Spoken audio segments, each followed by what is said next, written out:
Well, good morning and welcome to the fifth meeting of the Economy, Energy and Fair Work Committee for 2019. I would ask everyone in the public gallery to turn any devices they have to silent, please. We have apologies from committee members Dean Lockhart and Gordon MacDonald. The first item on the agenda is a decision by the committee to take items 3, 4 and 5 in private. Are we all agreed? Yes. Thank you. I turn then to item 2 on our agenda, which is our inquiry into construction in Scotland's economy. And we have today our four witnesses here, who I'd all welcome. First of all, Hugh Edgar, who is the interim head of UK policy for RICS in Scotland. Ian Rogers, Chief Executive, Scottish Decorators Federation. Then we have Stephen Dillon, who's the Regional Coordinating Officer of Unite Construction Allied Trades and Technicians, Unite the Union. And Simon Rawlinson, who's a partner in Arcadis, representing the Construction Leadership Council today. So welcome to all four of you. And before we move to other questions from members of the committee, I'd like to just open by perhaps asking what each of you view as the key strengths of Scotland's construction sector and indeed perhaps some of the key weaknesses in light of certainly recent events. And if you just indicate by raising your hand if you wish to speak, the sound desk will operate the mic, so no need to press any buttons. Okay. Don't know who would like to start. Yeah. Well, Hugh Edgar, I think, is volunteering. Thank you. I think the key strength of the Scottish construction sector is its resilience. The last 10 to 15 years have been particularly turbulent from an economic point of view, and the construction industry still manages to struggle on in there. A vibrant and healthy construction sector, it needs confidence, and confidence itself is a product of consistency, of certainty and stability. Now, in the last 10 to 15 years, we've had the recession, we've had numerous national elections and referendums, all of which contribute to a slowing effect on investment decisions from foreign investors or internal companies. And I think we've had an election every year since 2012. So again, this has a slowing effect on those decisions. However, the Scottish Government's track record on infrastructure investment and construction is commendable. The government recognises the benefits of the healthy construction sector to the economy, and I think this is best illustrated when our current First Minister, in a previous role as Deputy First Minister, stated that we need to build our way through the recession. She said that in 2012. So this is probably why the Scottish construction sector continues to be an attractive arena for investment. On a regular basis, the Scottish Government announces a package of measures to increase capital investment, which will create and, more importantly, maintain jobs. You know, a lot of construction sector activity and measures are based around creating new jobs, but it's also maintaining jobs that is equally as important, and I'm sure my colleagues on the panel will share that view. I think one of the weaknesses is the lack of talent coming through the pipeline. I think there's been a kind of a standoff when it comes to education, you know, and trying to encourage school leavers and graduates into the built environment, and that is a concern. We do have an impending retirement cliff edge. You know, many professionals are aged 50 years or older and are set to retire over the next 5 to 10, 15 years. And what can be done about that?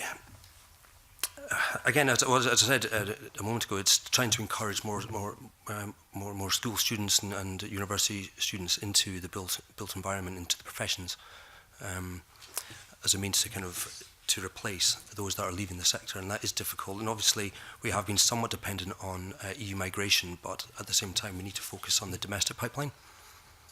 Okay, Simon Rawlinson. If I'd just like to perhaps bring some data to this conversation, and from a strengths perspective, I think it's worthwhile recognising that Scotland, probably compared to the rest of the UK, has a high proportion of public sector spending. So probably about 30 to 40% of expenditure in the Scottish construction sector is public. One would assume that that would be rather more stable than, say, for example, some of the more cyclical sectors, private house building, private commercial. And if I was going to highlight a potential weakness, so there's two that I would highlight. One, it's a particular characteristic of the Scottish construction industry. Of course, certain locations in which the industry operates are very remote, and that, of course, then results in considerable premium costs. And that was brought to life by a very fine Construction News Awards submission by, I think it was Robertson's, the contractor, building a primary school in, I think it was South Eust. And just the challenges that submission brought to light, I think, was firstly a credit to the industry, and second, recognising how difficult some of the locations are delivered here. The second one is probably more general, which is the rate of growth. So if one looks at the forecast growth for the UK for 2019, currently 1.3%, for Scotland 0.1%. So that's an area for concern. Right, Ian Rogers. I think some of the strengths that the industry has are that it's been robust. We're doing very well. There is a lot of reliance on the public sector. That's absolutely true. The spending in the public sector has to be maintained and levelled so they don't have the peaks and troughs, to ensure the flow of people coming to the industry are employed and don't have this on-off effect, which is not attractive for young people to enter into this stop-go economy that the construction has. We do have an envious reputation in the past of training good apprentices. Scotland was the gold standard for training apprentices, and that was Cardiff University that did that. They were one of the best in Europe. Training. And that can be looked at by the European competitions that we have, you know, and the Skills Olympics. We always do quite well. Scotland, we're always up there in the top 10. That's excellent. But we do need to make construction a career of choice. Now, how do you make it a career of choice? We have to have better qualifications, a raft of qualifications linked to wages, and I agree with that with Steve here. We need to make it a career of choice. How do we do that? I mean, careers teachers are not very conducive to coming into construction. It's not something that they would point their young people to go into. Construction is a great career. It can be very, very rewarded. I mean, £30,000 per annum is not uncommon. That's not bad for a tradesman starting off in his life after he's done his training.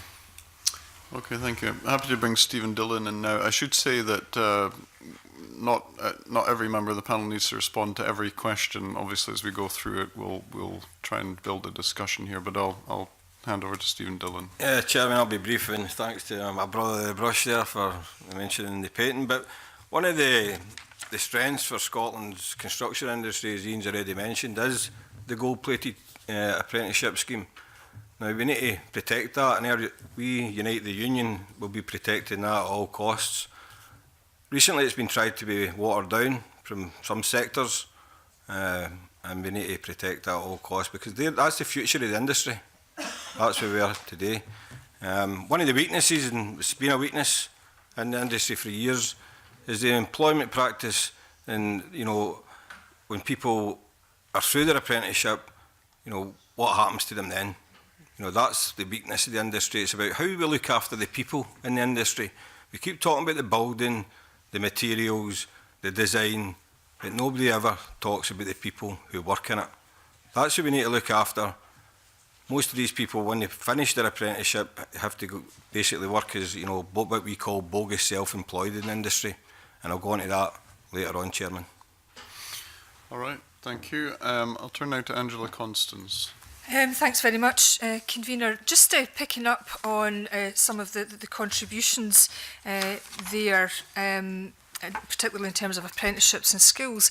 In terms of the apprenticeship levy, there was some research done that said that 33% of employers and 48% of employees knew nothing about the apprenticeship levy, and more than a third of British construction businesses admitted to offering no formal professional development for employees, despite 73% of employees in the sector saying quality training is an important factor when deciding whether to leave a job. And I just wonder if you could share those, share your views. Which levy are we talking about? There's two levies. I'm talking about the apprenticeship levy. There's two levies. There's the CITB levy of 0.5% Yep. of that, and there's the government Yeah, I was levy, which talking is our about UK 0.5% government for companies over £3 million, which will probably cascade down much lower as time goes on. Yeah, I was talking about the UK apprenticeship levy that's introduced 3-4 years ago. Yeah, our employers don't like that at all. Those who encompass it, because they can't get funding from it. You can only get funding by doing certain specific training. So that's been it retards training. It just retards the whole thing. It's seen as a tax. It's seen as a government tax. You don't train, you don't get the money back. And there's only specific training you can do to get the money back. And there's been no more money given to the Scottish Government to fund that training. So the Scottish Government is now trying to fund that training from its current budget. I think it's worthwhile recognising the apprenticeship levy is a collaborative scheme which relies on employers, specialist skill sectors and government collaborating on delivering training. And one of the areas which certainly was a challenge around the launch of the scheme in 2017 was that there were not sufficient approved courses available. So I think it's absolutely correct that there's a hiatus in skills coming through because the opportunities weren't there. Now, the Construction Leadership Council has worked very hard with the CITB and with the, I think it's the apprenticeship, the board that approves apprenticeships, to get 60 approved courses through during 2018. And furthermore, there was an announcement in the budget in November 2018 that large employers, the ones described by Ian, would be able to cascade, I believe it's 25% of their funding to their subcontractors. So I think there is some evidence of progress in the scheme, but I'd certainly agree with Ian and others on the panel that the implementation of the scheme over its first 18 months has created a gap in the skills in the short term. Okay, thank you for that. And also picking up some of the contributions from panel members, speaking about apprenticeships being gold-plated. You know, I think the strength of apprenticeships in Scotland is their employed status. And you spoke about how we need to do more to make construction a career of choice. So therefore, picking up on some diversity issues, where are the women? Painting and decorating is probably the most successful attracting women, but it's still only 2 or 3%. It's very low. And controversially, anecdotally, from my conversations with apprentices, females and males have a different mindset. Females use the qualification to go and further their careers. They have a longer term view of their lives than young men coming into the industry. Young men think about Friday and getting out with their pals. Girls seem to think about where the qualifications can take them. And many of the girls who come into our sector end up in interior design. So they have a qualification in painting and decorating. They can use the interior design, that qualification, to go to university and do an interior design course. I'm kind of a bit nervous where you're going with this, Mr. Rogers. I'm conscious, you know, even I'm conscious that there is a range of careers available in the construction industry, and yes, some of them are in interior design. Some of them are, you know, a bit more on the front line and hands-on, and you know, require, you know, the crafts and traditional trades. You know, there are surveyors, but as well. So, you know, maybe. In the craft side of it, maybe you could talk maybe a bit more. What would make it? The question I would ask you: what overall would make it attractive for a young lady to come into the industry? Uh-huh. You know, and that's that's a bit of research that needs done. What are the barriers to them coming in from their perspective, not just an employer's perspective? It's historically been a male environment, and I'm not sure that working in a building site is an attractive position for young girls coming into the industry. Well, of course, politics has historically been a male environment. How do you change that? I wondered if other members of the panel, Mr. Dillon. Thanks for that. The industry is a poor place for women to work. There's no doubt about it. I mean, I've got 6 sisters myself, and I wouldn't want some of them to work in the industry. And some of the reasons for that is like toilet conditions, for example, sanitary products. There are no sanitary products. So we at Unite the Union are running a campaign about period dignity in construction sites, you know, so that female construction workers have got somewhere to go, you know, instead of getting into a male. I don't know if you've ever been in a male construction site toilet, but probably none of you in here would last for about a minute in it. And that's some of the things that need to change in the industry. So that, I mean, that would fear a woman getting into that. So we're running a big, massive campaign across Great Britain about trying to make sure construction companies, clients and the likes look at the toilet conditions that, you know, for both men and particularly women, including this period dignity issue we've got, and we all know about the other period issues were raised across the country. We actually put in our pay claim for COSLA this year that as a male-dominated industry, but we put in our pay claim that free sanitary products should be provided in all local authority buildings. So that's the kind of thing that prevents women coming into industry. You know, I think there should be a lot more women in the industry. You know, it's not, you know, if we could get them in, you know, it'd be great. But we need to make sure the conditions are right, because these construction workers have lived in these poor conditions for years, and we're trying to make it good for everybody. Okay. Yes, I totally agree with what Ian and Stephen have described there, but I would like to just suggest that the prospectus might be a little bit brighter than that. So the CITB has been doing quite a lot of research about future skills requirements. So this is the industry transforming itself. And one of the areas where most development is expected is in off-site construction. So this is construction in factory conditions. And I think it is emphasising, it's groups like this which is emphasising and getting that message out that the future of construction is not necessarily on a site. It might be in a factory. It might be using digital tools, which again is construction. That's the future for everybody, not just women or men.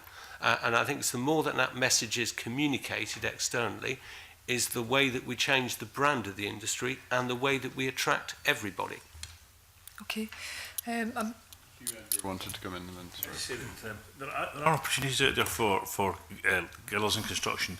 The demographics are changing, and that there's more single families nowadays, single families out in the great wide world out there, and lots of ladies who live on their own would prefer a female coming in to do work than a man coming in to do work in their house, and that's been a couple of our members are female members, you know, and they get quite a lot of work that way rather than trying to compete in the bigger environment. They compete in a specialist market for the female market.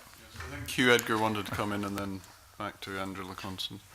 Yeah, thank you. Just very quickly, I agree with what the panellists have said on this issue so far. We've been canvassing our members on diversification of the chartered surveying profession, and RSCS member employees are very keen to diversify their workforce, and apprenticeships, going back to the earlier point, are just one way of doing that.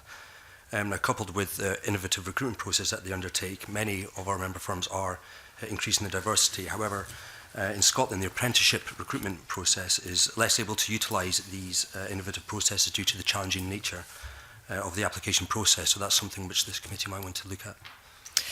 I'm conscious, Convener, that there's other areas to move on to, but I wondered if it'd be useful if members of the panel, on behalf of their respective organisations, provided committee with some written information specifically on the points to do with diversity and improving the gender balance within the industry. Yes, certainly, and on any other points that are raised where you want to come back with more detail, if you don't have it to hand, then please feel free to do so. I think Jamie Halco-Johnson had a follow-up question. Did. I was actually just going to say, Stephen Dunn and I visited the site of the new hospital in Orkney, and actually the men's loots were very, very clean, but I appreciate politicians visiting may have had an impact on that.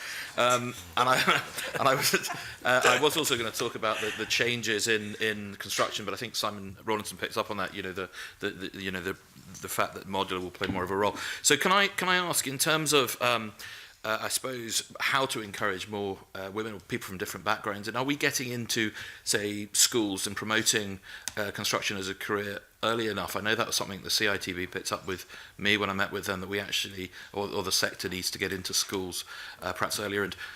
And how many school groups are taken around construction sites to see what, I mean, this is a wider issue than just the construction sector, but I suppose that career advice, progression, promotion, is that happening early enough at the moment?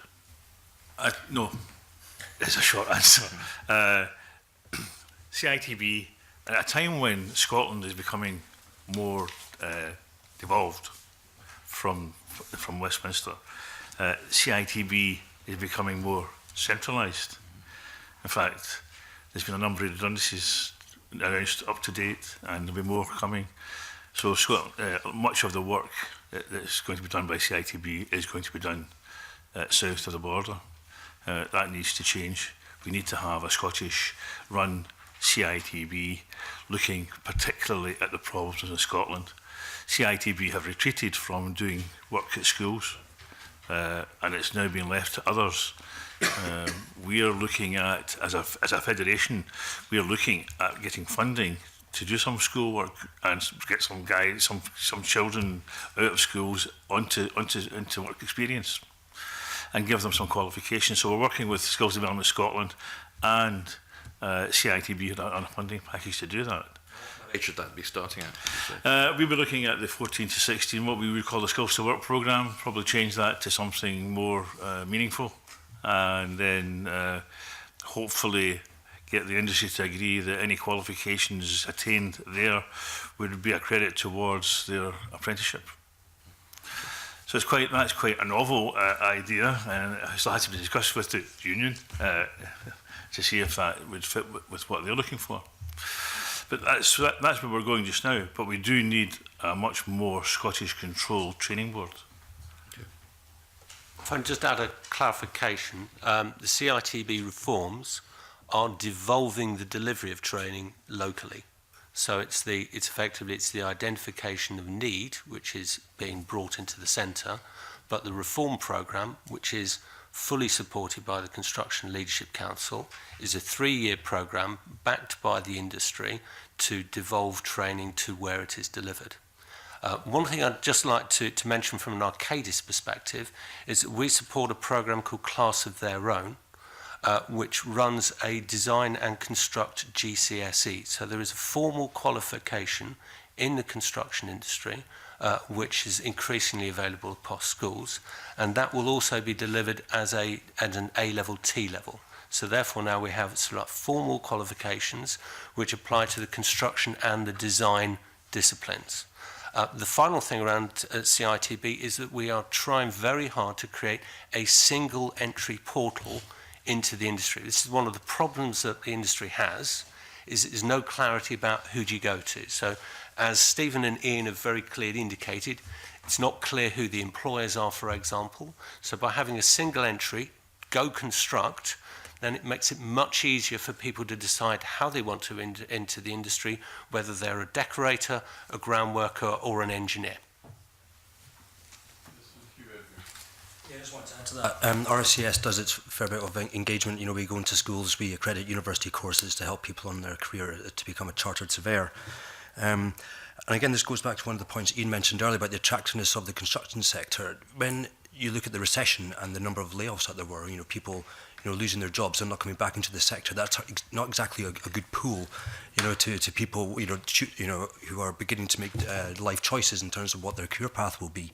So again, it's, you know, we have to try and find a way to end the cyclical nature of the construction sector, you know, trying to level out the peaks and troughs of the construction sector performance. I think what I'd be looking for is probably a raft of qualifications as we progress into your career linked to wages that would be a helpful tool for recruitment. If people knew there was a ladder, of a career ladder, it just weren't going to be a journeyman, you could progress through that, and you could progress financially through that, then that might be more appealing for the parents, you know, and make it more attractive for them to come into the industry. Yes, We haven't got Stephen that just now.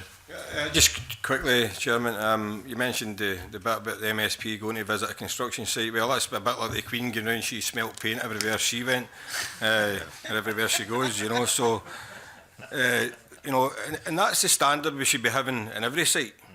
Whether an MSP is visiting it or not, or whether the HSE is visiting the job, that's what's going to attract people to the industry.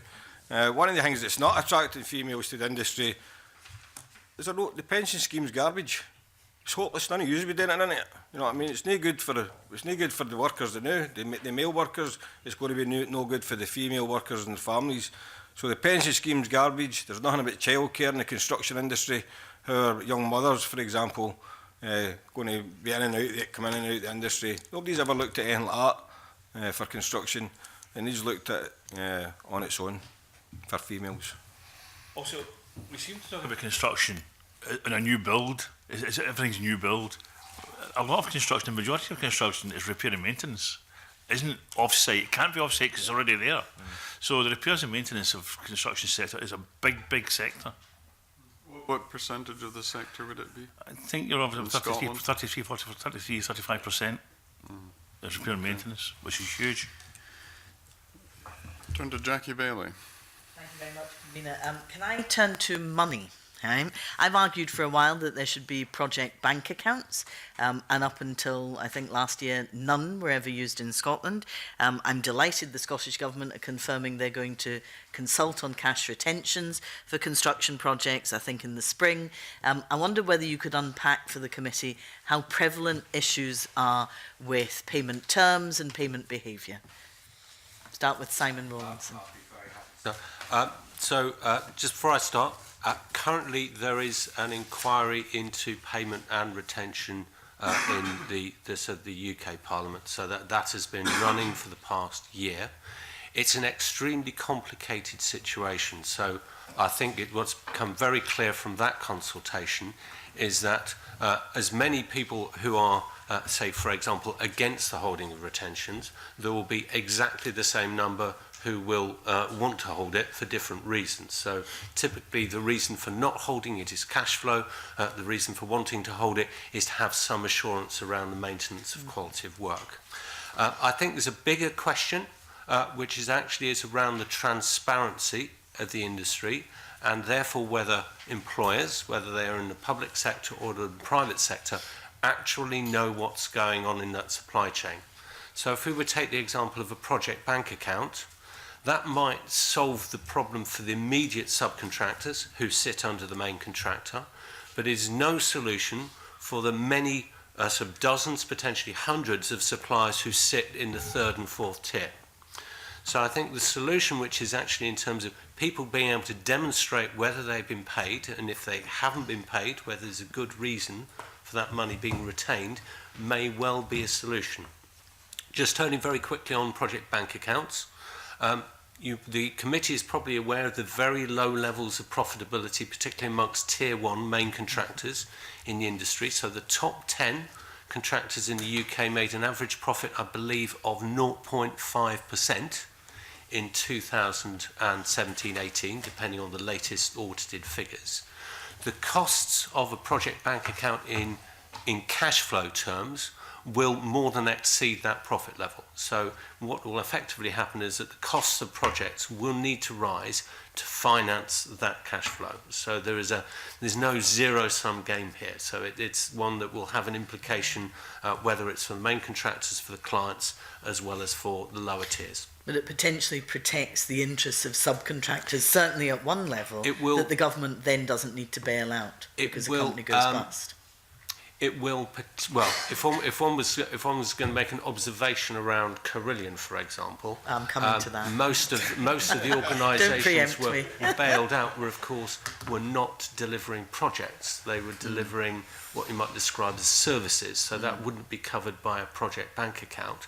But yes, you're right, it would provide some protection to those organisations, but I'd emphasise it would protect the second tier, not necessarily the third or fourth.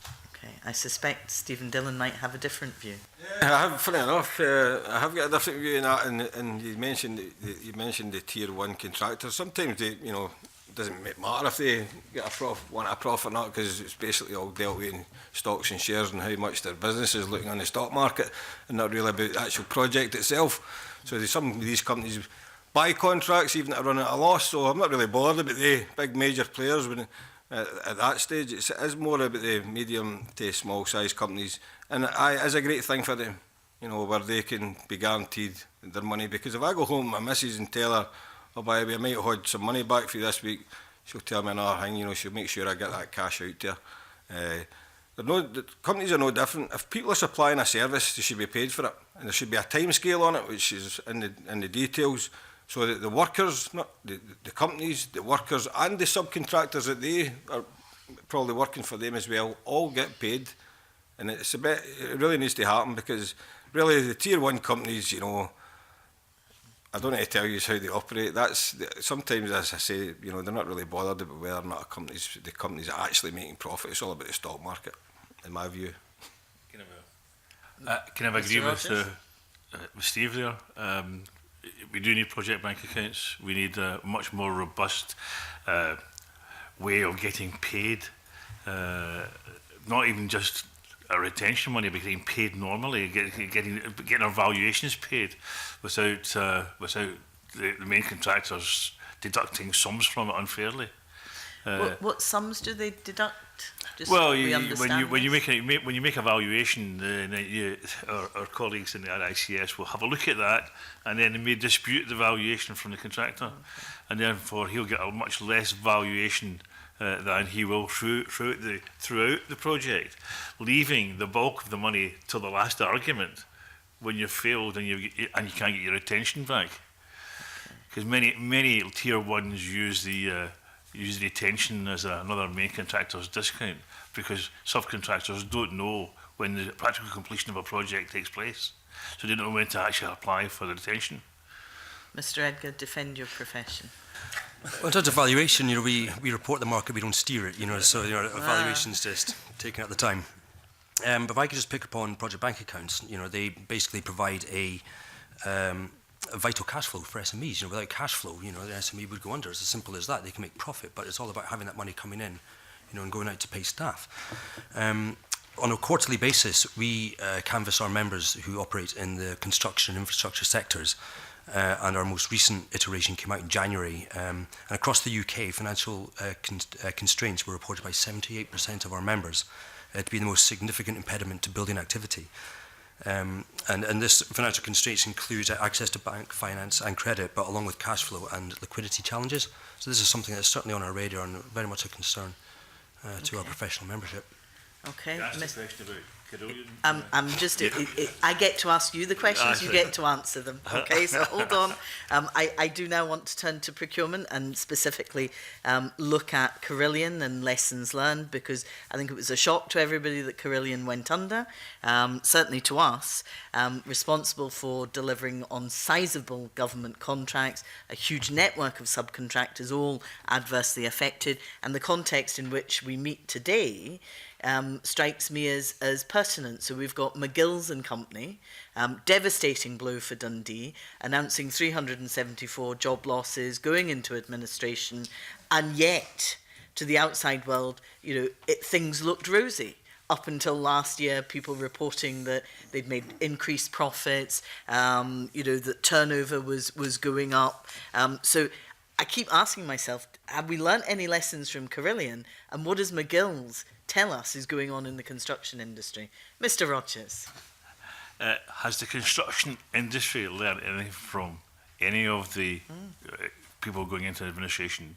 The answer to that is no. Absolutely no. We still tender under the same principles. We still have a hugely low profit margin. Some companies working on 1 or 2%. That's not sustainable as we go forward. You don't need to have a very long pause in your next contract before you haven't got any money and you're laying people off or going bust. So the construction industry, no, it hasn't learnt it.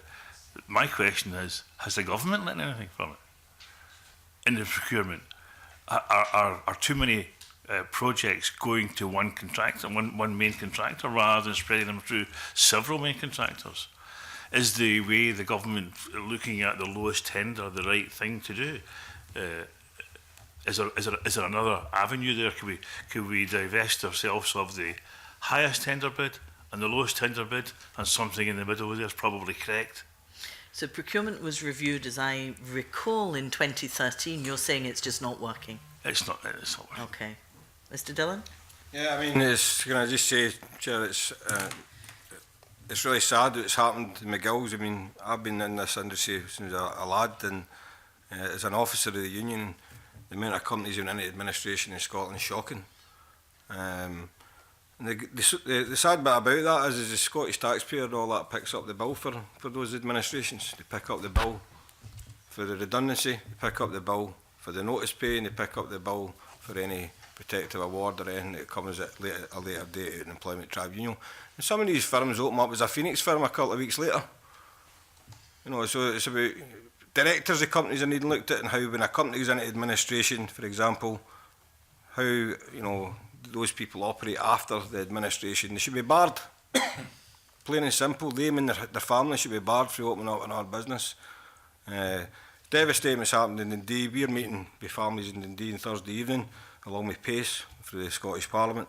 But as far as procurement is concerned, Unite calls for the use of public procurement to be embedded in direct employment and national collective agreements. Anyone subject to significant control, supervision or direction in relation to their work should be deemed to be employed for tax and employment rate purposes.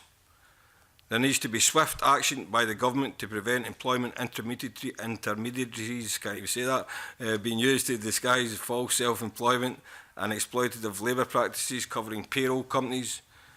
The conclusion of the Cole report into the issues around the forced closure of Edinburgh schools due to the defective construction process led to Unite calling for a national inquiry to look at every building that was constructed under a private finance model so that the public can be assured they are safe and fit for purpose. Our view was that the inquiry should have looked at not only the safety but also the contracts are delivered and the value for money covering the contracts being carried out under the Scottish Government's NPD model, as well as the PFI and the PPP models. Additionally, one of the Cole report recommendations highlights the need to examine the current payments made to workers by the amount of work done, which is rife in the construction industry. The need for checks and balances to improve monitoring to be put in place by all public sector clients engaged in building vital infrastructure projects employed by clients, to include project management roles and clerk of works, so that the level of scrutiny of these projects ensures tasks are being carried out safely and to the highest specification. It's important that the client show leadership in the sector by developing procurement policies supported by the selection of contractors welded to develop a fair construction economy. Unite sees the commitment of direct employment, apprenticeships and trade union recognitions as indicators of such. There is also a need for the ability of clients to disengage from contracts where the successful tender is operating contrary to the Fair Work principles, and including the recently updated best practice guidelines. This may be deemed further change in the public contract regulations exclusion definition. And Scotland prides itself on being a nation of supporting fair work. Therefore, rightly, the challenges of the construction industry should be a key priority. Unite is currently campaigning to ensure all procuring authorities involved in finance of major construction sector and infrastructure projects sign up to the Construction Charter as a vehicle to deliver these aims. Okay, thank you. Before I bring you back in, Mr. Rogers, I want to hear from Mr. Edgar and Mr. Rawlinson if they have something to say on this. But specifically, I want to know, if people do know, what happened at McGill's. I mean, the last published accounts have them, you know, increased turnover, increased profits, and now they've closed their doors. Does anybody know what happened? Past performance isn't. Okay. I think Jackie Bale had asked to hear from Hugh Edgar and Simon Rawlinson at this point, so... I don't know, and I'm not going to comment on that. And we can't comment on individual cases. But just, I think there was one word missing from Stephen's commentary there, and that was transparency. I think in procurement, you need transparency, and I think there's been a lack of that for some time now. Most commentators will probably agree with me when I say that there needs to be changes with procurement. And I know the Crown Commercial Service and the Construction Leadership Council, which I'm sure Simon can provide more insight on this. I know they're invoking that, and that procurement decisions need to be tied to both social value and payment practices. Okay. Mr. Rawlinson? I think the only observation I'd like to make is, of course, that construction, like most other enterprise, is an entrepreneurial business. These are risk-taking businesses, and we know that there are many sectors that are under pressure. Now, I think it's absolutely correct, and I agree with Stephen and Ian, that in 2018, I think it's a very large number of construction organisations, mostly very small, will have gone into administration. Now, I think for the lessons learned from Carillion are firstly, I think it's an important one for everybody around this table to recognise, is that as part of the procurement process, actually the public sector has a role in supporting organisations that are going through challenges. So if one could name one or two other large national contractors where the rumour mill has been circulating over the past 12 months, which if actually they hadn't still been given the opportunity to secure work via the public sector, then those organisations might well not be operating. So I think there's a partnership model there which we need to remember. The second lesson learned, I think, is also that government actually does, in the role of a collapse such as Carillion, have the opportunity to mitigate some of the impacts. And I believe there's something like 1,500 or 2,000 apprenticeships that were under Carillion were transferred to other organisations through the offices of BEIS and other government departments to mitigate some of those impacts. So rather than just sitting back and letting these things happen, you can do something to lessen the impacts. And that, I think, is something that the organisations involved can be rightly proud of. And I understand that, but thousands more lost their jobs and many lost their pension rights as well. So, you know, whilst that's a positive, there was significant negatives to that. Can I just wrap this up then with one final question? Because what I'm picking out is 4 strands from you. Transparency, small is beautiful, to give it a name. Quality and cost, not just cost. And the use of contracts to secure fairness in employment.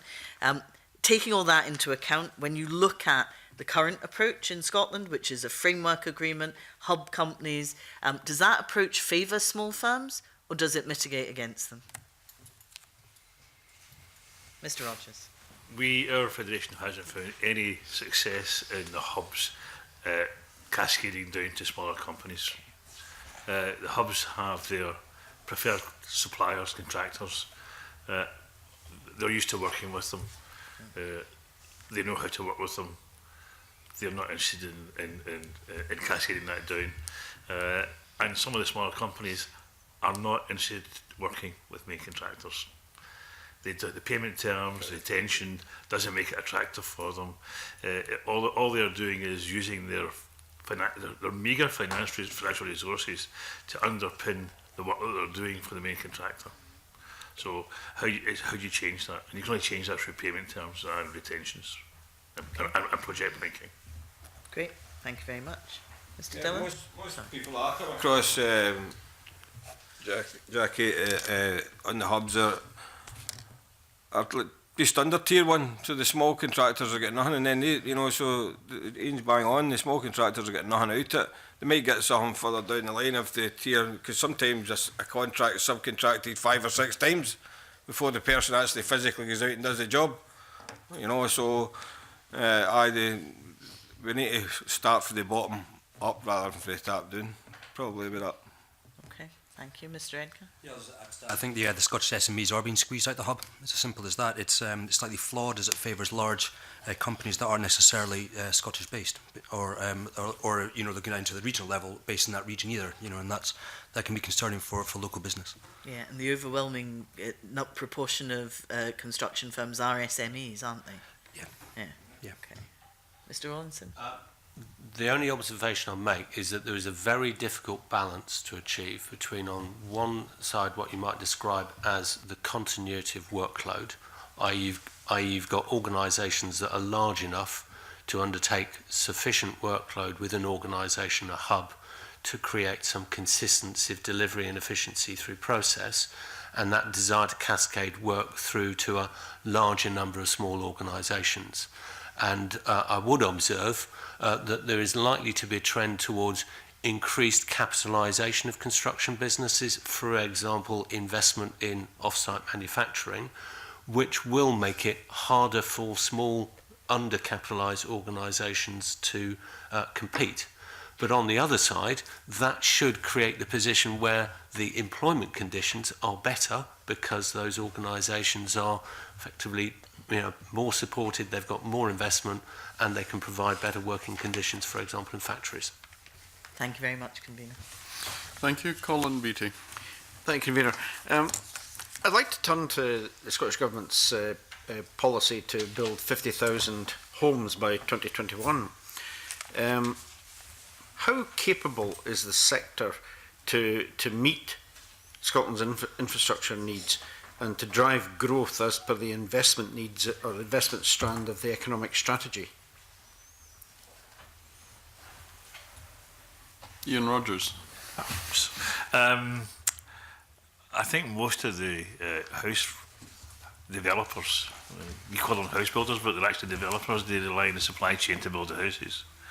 Have land banks, and they wait till land banks increase in value before they build houses. So if you're looking for the private sector to build massive 50,000 more houses, you might be waiting some time.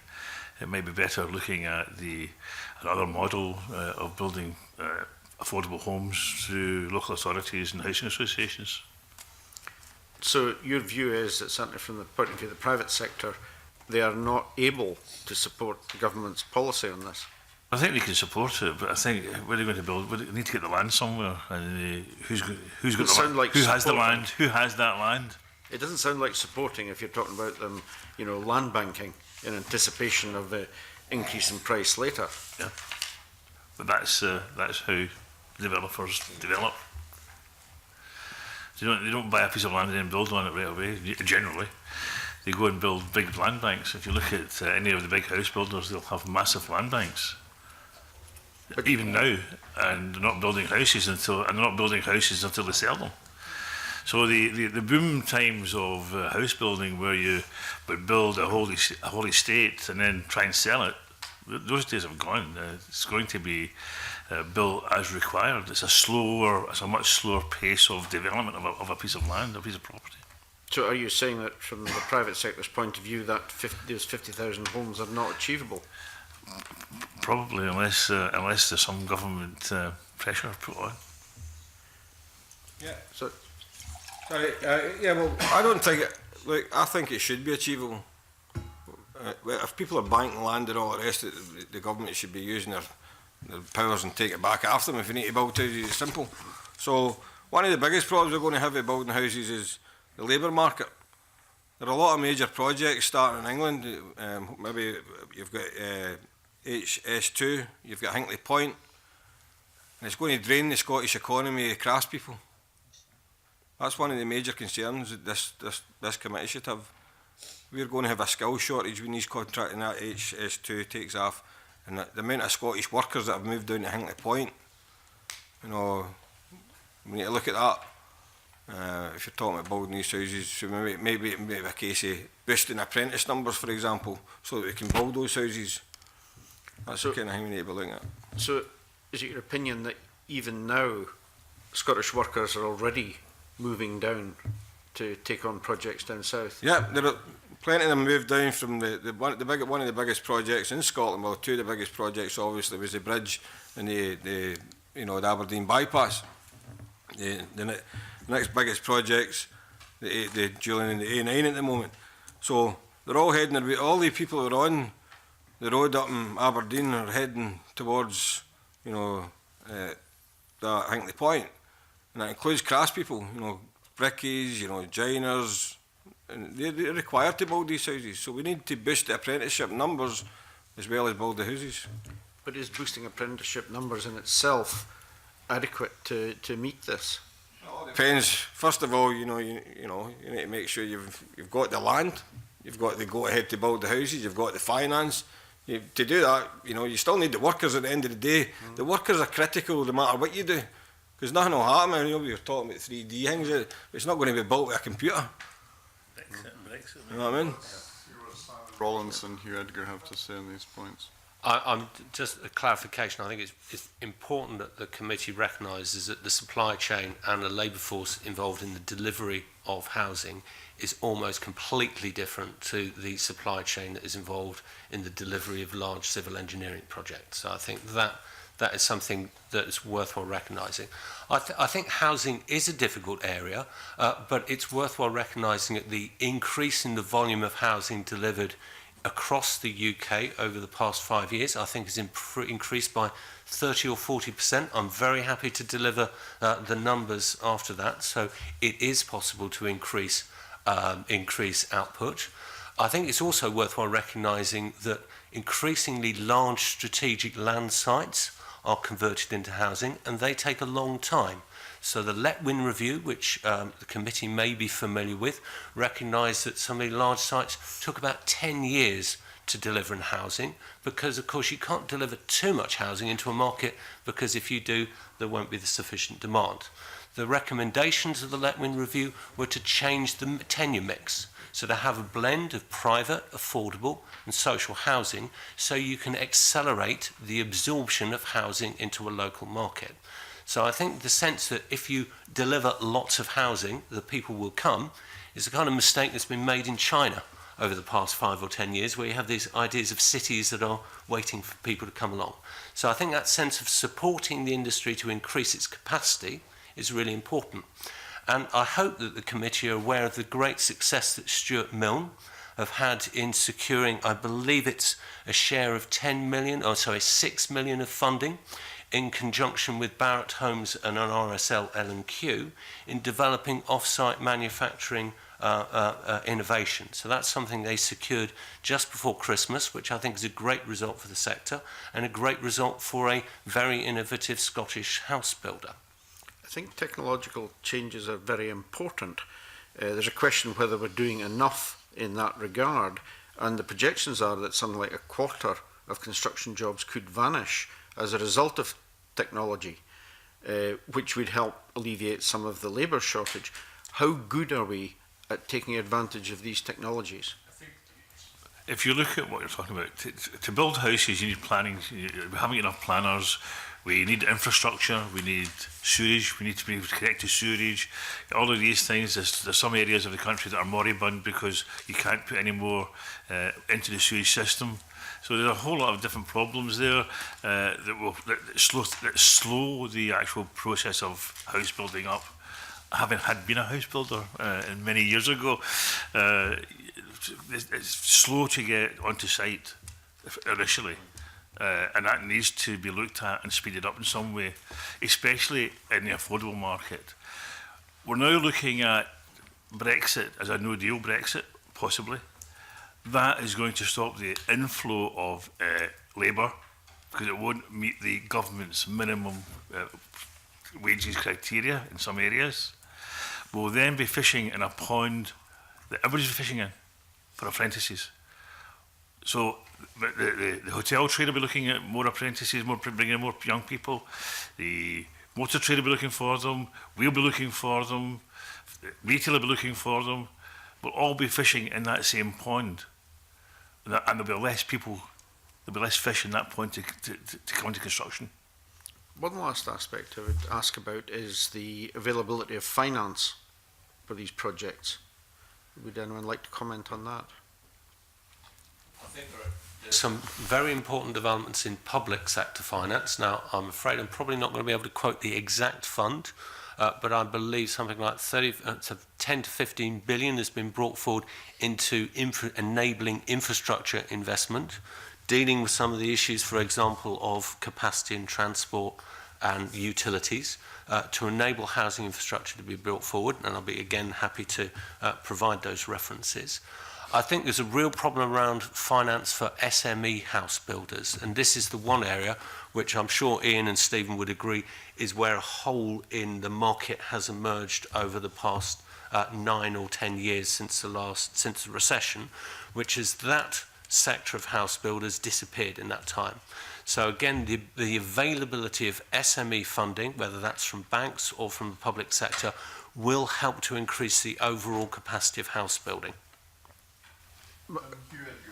Just wanted to come in on a number of points, so perhaps you could do so now. Yeah, I've got about 4 points as a kind of reaction to what's been going on here. Firstly, looking at infrastructure, then homes, modern methods of construction, and then land banking. So starting with infrastructure, the entire UK does have a problem with an infrastructure deficit. You know, we haven't built the roads or rails that we need, we haven't maintained the existing roads or rails that we've needed, and housing, you know, is another example. The Queen's Ferry crossing was, you know, a great piece of work. It was what we could consider a mega project, and as Stephen alluded to, the problem in Scotland now is we don't have a mega project to look forward to. So the talent and the labour force that was attracted to Scotland to work on this project have now left to seek employment, you know, to work. That's what they do. So it would be prudent of the Scottish Government to ensure that there's a pipeline of mega projects or large-scale projects that would entice talent to come to Scotland and work, and also remain, because there's a project to move on to next. Moving on to the affordable homes target, the 3 billion investment over 5 years is a significant sum. It's a very commendable target. The drip-fed approach, you know, so the £800 million per budget or thereabouts. That maths is terrible. Forgive me. It's more than that, obviously. That's good. The drip-fed approach, you know, allows developers to plan, you know, their next step. But ultimately, what's lacking, and this goes back to what Simon was saying as well, we need to widen participation in the housing developer sector. It's as simple as that. We need to find ways to encourage SME builders, but there's other approaches out there. There's self-build. There's a growing interest in people wanting to build their own homes, but, you know, lack of supply, land, or just the availability, the know-how to do it. That's a problem. If we encourage different tenures and different participants, we will increase tenure choice, we'll increase type. We can actually start building homes that people actually want to live in, and, you know, have the requirements that they need in the home. Modern methods of construction. Very quickly, this isn't a new concept. You know, it's been around for a while. It takes many forms: offsite construction, prefab homes, modular, and generally the greater use of technology. It is a way to tackle the skill shortage, but let's recognise that it's not the panacea. You know, it will contribute to the skill shortage, but we can't just build everything that we need in a factory. You know, there will always be a need for that labour force to pull everything together. But the main benefits of MCC is that it can tackle some of the issues which the construction sector has been struggling with, and that's low productivity, variable quality, output lagging behind targets, and slim margins for builders, which again has been brought up already in this committee session earlier on. And finally, the issue of land banking. I think there's a fine line between land banking and kind of a land supply pipeline. You know, ultimately, developers have to know what the next project is coming on to, you know, where and what they're going to build next, and whether that one person's land banking could be another person's pipeline, and that's something which we need to be careful of. So it might be prudent to look at planning permissions, you know, kind of investigate where they are, and to see, you know, what's actually, you know, in development plans, and, you know, what's been held up and where and why. All right, thank you. John Mason. Thanks very much, Convener. Maybe if I can kind of have us look to the future a bit, and some things have been mentioned already about where you'd like to see things change in the future, but that's the kind of area I'd like to concentrate on, and specifically to start with the Construction Scotland Innovation Centre, which I believe started in 2014. Is that being successful? Has it been successful? Will it be successful? Strangely enough, I was on the original Construction Scotland committee, And as far as the industry is concerned, Construction Scotland is an anonymous body. If you went and asked who Construction Scotland was and any of my members, they would be, have had difficulty in telling you who they are. And and specifically this innovation centre then is also not known about. I'm a chief executive of a federation, and it was lost on me there. Okay, anyone else on that, or we'll just write that off just now? I'm sure the committee will go back to some of that in future. Okay, well, let's leave that one. I mean, the off-site. Sorry. Sorry. Sorry, Mr. Edgar. No, it's fine. I don't have a lot to say on it. I mean, I've got an infographic here, and it supports 206 projects to date, 150 completed. So the infographic out there, the information that they provide, it shows that it's a good. It's a good organisation, it's a good centre, but again, it's not that many people are aware of it, as illustrated by Ian. So more could be done to advertise that. I think the work that it undertakes is good. So where's the innovation coming from? I mean, are people working together to bring innovation, or is it left to individual businesses to look at the innovation? Because I've spoken to 2 active house builders in my constituency, and one is very keen on off-site construction, although it doesn't seem to have taken off from what I can see. And the other one, which is a reputable company as far as I'm concerned, is quite sceptical about off-site construction. As they basically said they're not convinced it's the way ahead. So is there any agreement in that kind of area? Everybody's shaking their heads, right? Can I Mr. Rawlinson, take some observations from the perspective of the Construction Leadership Council and the sector deal, which was published in July 2018, and which applies UK-wide. The case I'd like to make is there are certain clues that sector deal sets, which, if the Scottish government could follow in its setting of policy, I think would help create some momentum around common themes. There are 3 themes that I think are important to pick up on. Most rely on collaboration. The first is that there is a collaborative innovation group. It's called the I3P, which is the Infrastructure Innovation Industry Innovation Partnership, which brings together clients, contractors, and designers to co-fund innovation. And at the moment, it's working on understanding what those common opportunities might be. So that potentially could bring together a R&D funding which might be many tens of millions of pounds. So that's can I just check, is that active in Scotland? It's a national body. So yes. When I say national, I'm thinking Scotland. It's a UK-wide body, right, represented by UK-wide organisations. So yes, there will be parties there. Okay. The second is that there are actions that government is taking, and that's national government again, around developing common ways of delivering, particularly, again, off-site manufactured other buildings. So in the UK budget in 2017, there was an announcement around a presumption for off-site manufacture by 5 government departments. So that would be Ministry of Justice, Transport, Health, Defence and such like. And again, if the Scottish Parliament could follow up with a similar presumption around a similar way of delivering, and there is a current inquiry by the Infrastructure Projects Authority into what's called product-based design for manufacture and assembly, that would create, again, further what you describe as a sort of like common ways of working to deliver greater productivity. And the only other area which I'd focus would be around, again, infrastructure and procurement, picking up the point about the long-term pipeline, very important, and then in terms of using it as a means of procuring in a common way. And whether that's using, for example, a balanced scorecard to emphasise lifetime value, creating skills and employment, or by procuring to different techniques, off-site manufacturing, that creates the common approach that people can invest into. And I think one of the messages that your 2 house builders have demonstrated is they have lack of confidence in there being one solution that they should put their money into. I think the more confidence that comes from the public sector in asking a consistent question, you're more likely to get more investment into that solution. So are you saying that the public sector, like, say, housing associations, they should dictate to the builders if they want the house built off-site or on-site? Currently, there is no presumption for example, housing associations to do that. But they are increasingly very significant players in housing development. They work at volume and they work at speed, so they could potentially work together to create greater consistency. And again, I will share a publication which we put out in the press in August, September last year, which described how RSLs could join together to procure jointly on off-site manufacture.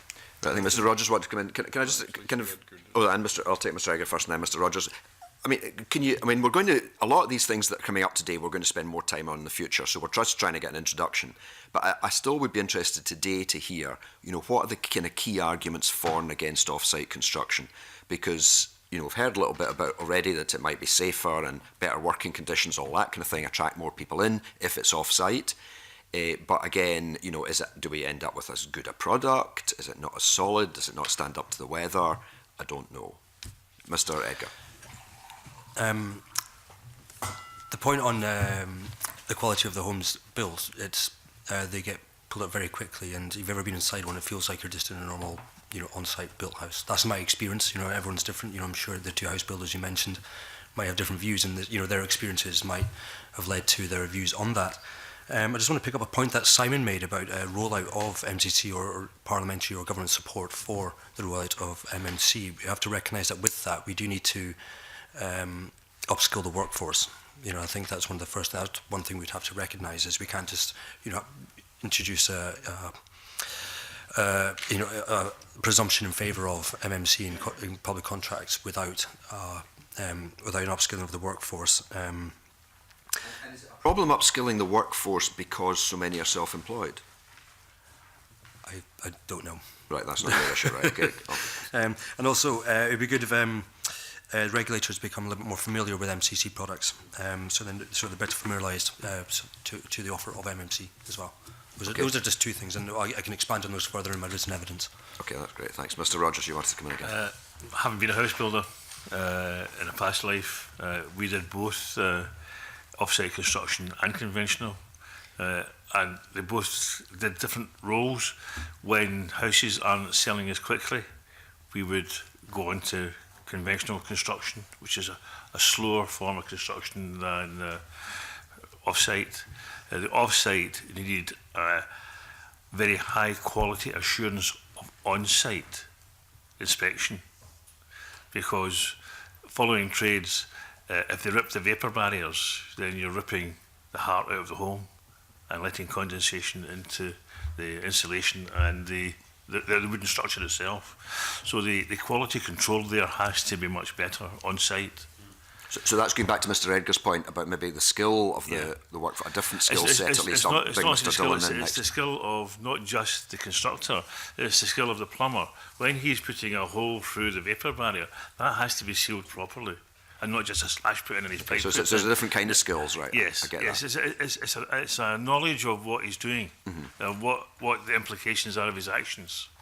Right. Mr. Dillon? Yeah, as far as house building is concerned, well, Unite is not opposed to any innovation or automation or digitalisation of the sector per se, but is our policy that the benefits of automation need to be harnessed to ensure positive benefit for workers across all sectors, including construction. Now, I've been in some of these construction sites that basically, I'll explain it to you, it's like a big aircraft hangar. They build sections of the house in that aircraft hangar. There's one up in, just outside Inverness, and they deliver the house to the site. So the site groundworks are already done. It's like a bit of Lego kit. It's all clicked together, and you know, it's really good. Now the good thing about it is safer. It's proved to be safer. It's better conditions, just like you said. You know, better health and safety conditions, because you know there's over 50 construction workers killed in Great Britain every year. So if that helps that alone, it'd be great. The good thing about it saves in productivity, because there's no downtime. Construction, house building sector is plagued with downtime because of not in the best climate here, let's say, in Scotland. So we're willing to harness all that stuff, and the Scottish Government should be willing to harness it. There is technologies available there. We should be putting some funding into that as well. I don't know if you do, but we should be looking at that. Anything that makes it easier for construction workers and their families, in my view, is a good thing. And on the skills thing again, I mean, it's obviously a different skill set building something off-site and then putting it together on the site compared to your traditional bricklayers and all the rest of it. Who would you see as responsible for, you know, upskilling the workforce or just at least adapting their skills? Is that the individual company? I don't think there's a different skill You set don't, there required. isn't? No, Right, let's okay. be clear on this. You need the union will be protecting those craft skills. They were, you know, way back when they were introduced when they were building the pyramids and all the rest of it. That's how far back it goes. So we'll protect that to the death. Now, we still need to, the bricklayer still needs to build the brick, and it's only in better conditions. That's all. It's a better environment. The joiner still needs to put on the doors and the, you know, and all the rest of it. So it's just placing the workers in the bed. Instead of being out there in the snow, and the cold, and the driving rain, they're in good accommodation where the units have been built. You still need the craftspeople.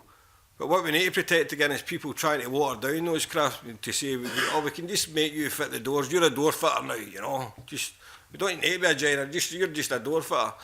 The union will be protecting their craft skills until we die. Okay. Right, I'll leave it at that just now. Thanks. Okay.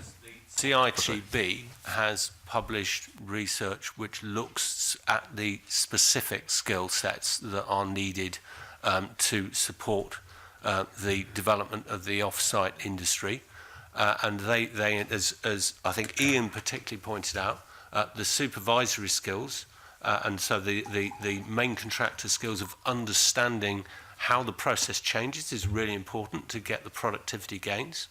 I think there are supervisory skills around how you work a factory as well to get the maximum productivity out of that.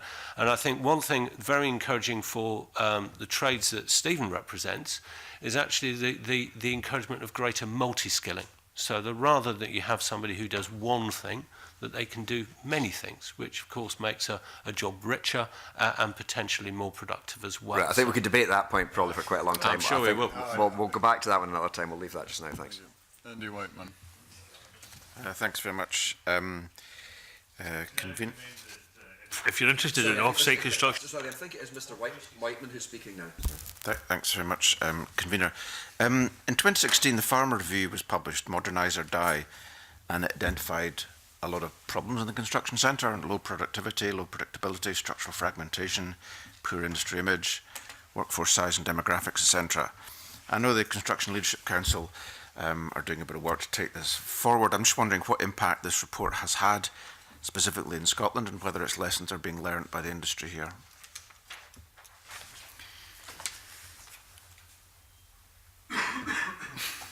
No lessons being learnt, that's fine. No comment on that. I think looking at our craft, it modernises in materials more than it modernises. You still need somebody to put the paint on the walls. And there's only 3 different ways of doing that, you know, at the present time. So, I mean, how do you modernise that? Okay, fair enough. I don't know how you modernise that. Perhaps I can just make one positive contribution to this, which is that the committee may or may not be familiar with the proposals of Heathrow Airport to establish a logistics hub in Scotland. So this is effectively the construction of Heathrow with an overall value of, I believe, 36 billion over 10 years, will take place rather than in crowded southeast England. It will take place across the UK, and those components will be placed into containers and will be then taken down to the southeast of England for assembly.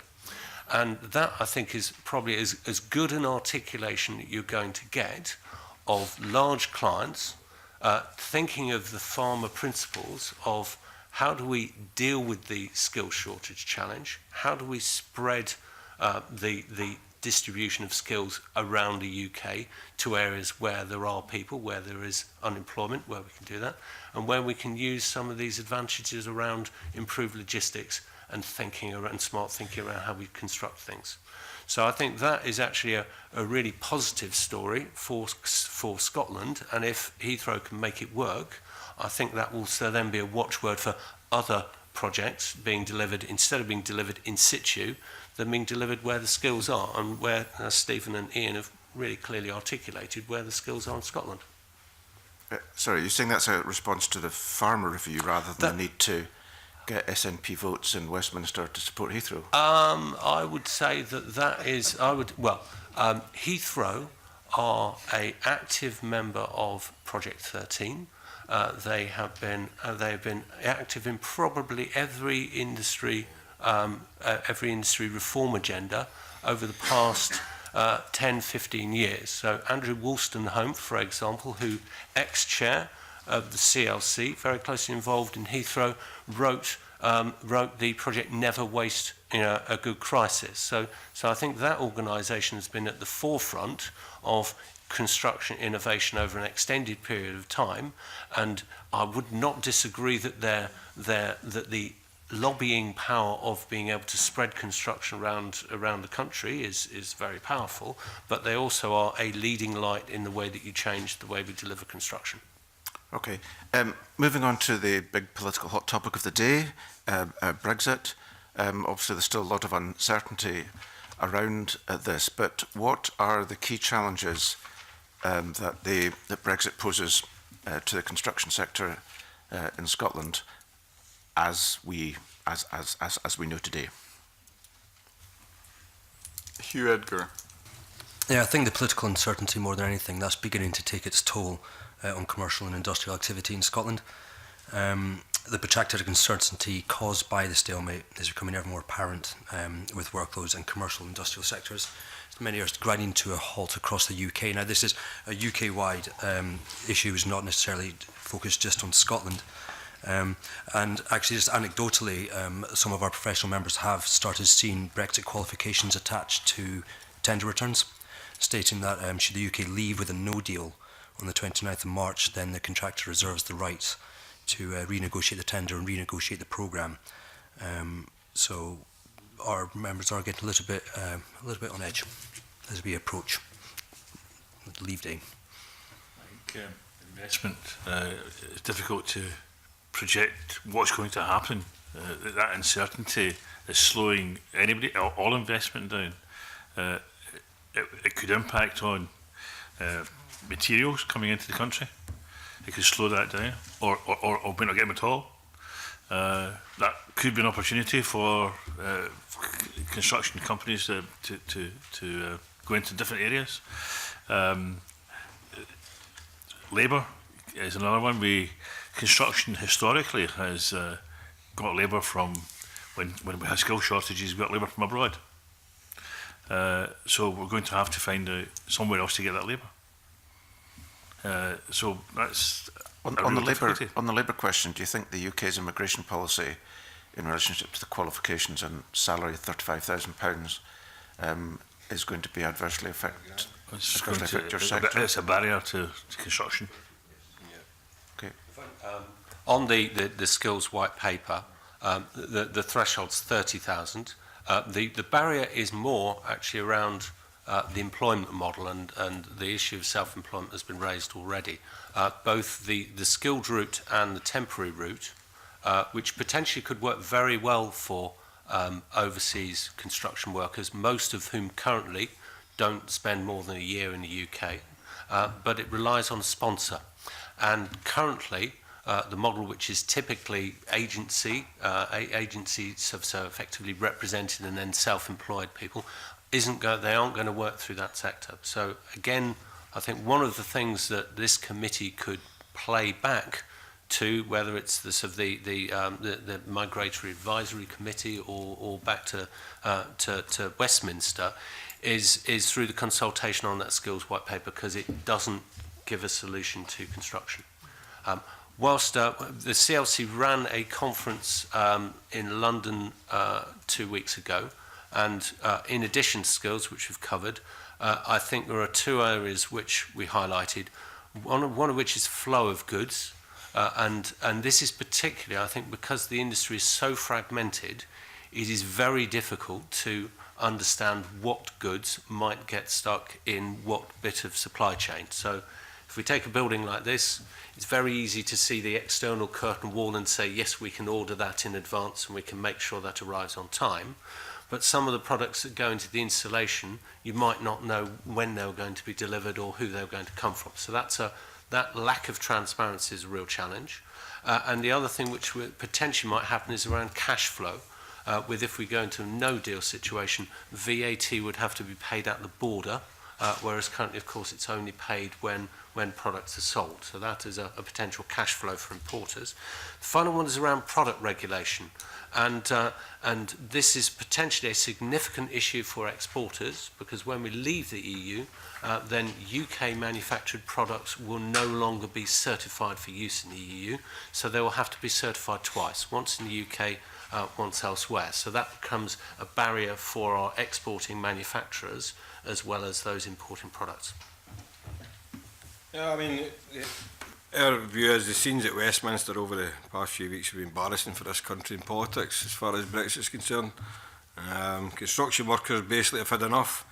They all are floundering around, and even they understand that there are other pressing issues getting shelved because of the uncertainty, including their job security, as we've seen with McGill's.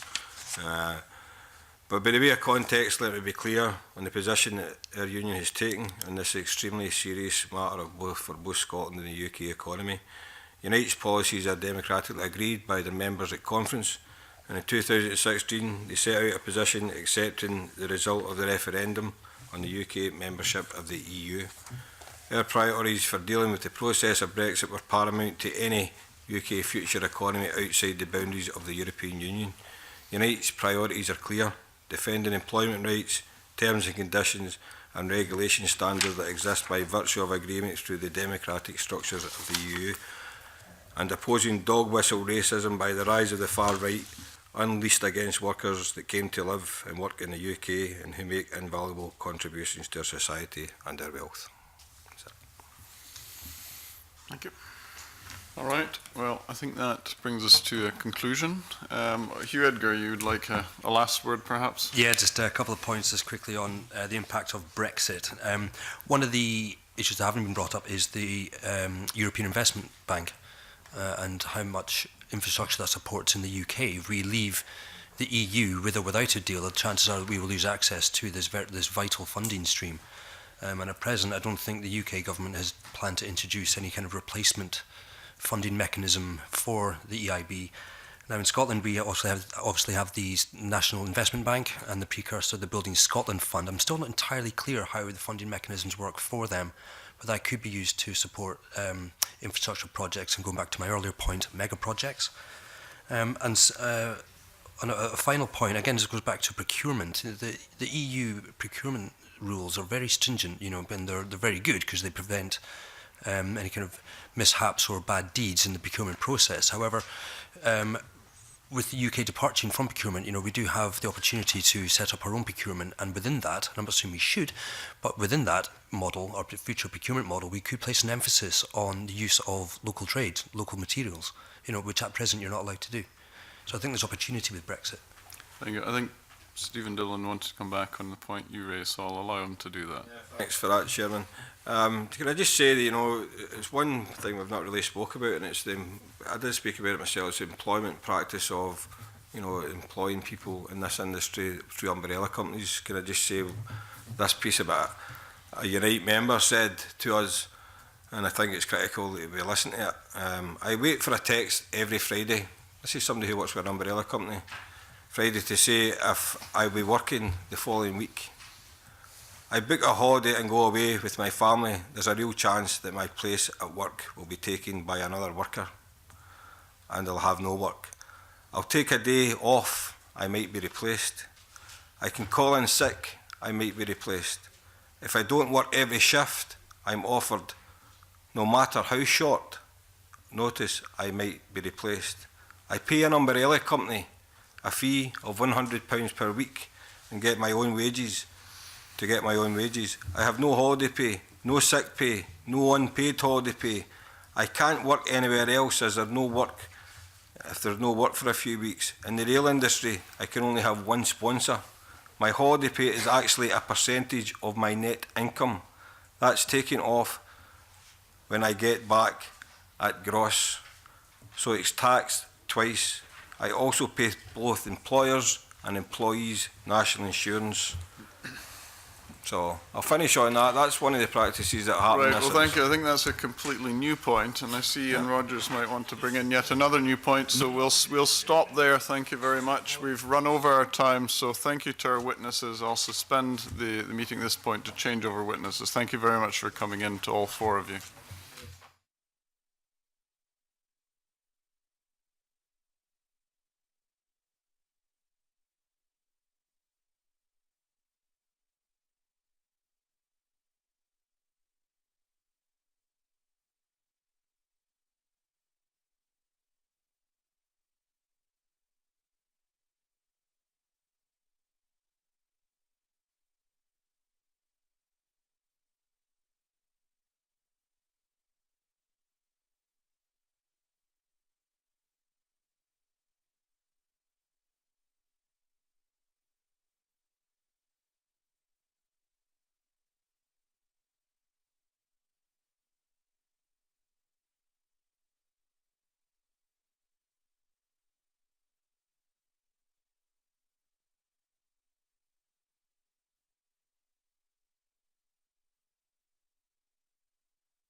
Well, welcome back to this morning's meeting, and I would like to welcome two witnesses. One of our scheduled witnesses, Matt Lancashire, has had to give his apologies, so we have with us Dr. Stuart McIntyre from the Fraser of Allender Institute and John McLaren of Scottish Trends. So welcome to both of you, and I'll start with questions from Jackie Bailey. Thank you very much, Convener. I want to explore with you this morning the impact of the construction sector on Scotland's GDP and indeed some of the changes in methodology. So I wonder if we could start off with just, in your view, how important is the construction sector to Scotland's GDP performance? Mr. Mac, Dr. McIntyre. We'll take it in rotation. I think there's a couple of things in there. One is how we measure activity in the construction sector. And there have been concerns. We ourselves raised a number of these methodological concerns. The Scottish Government have responded to it, done something different.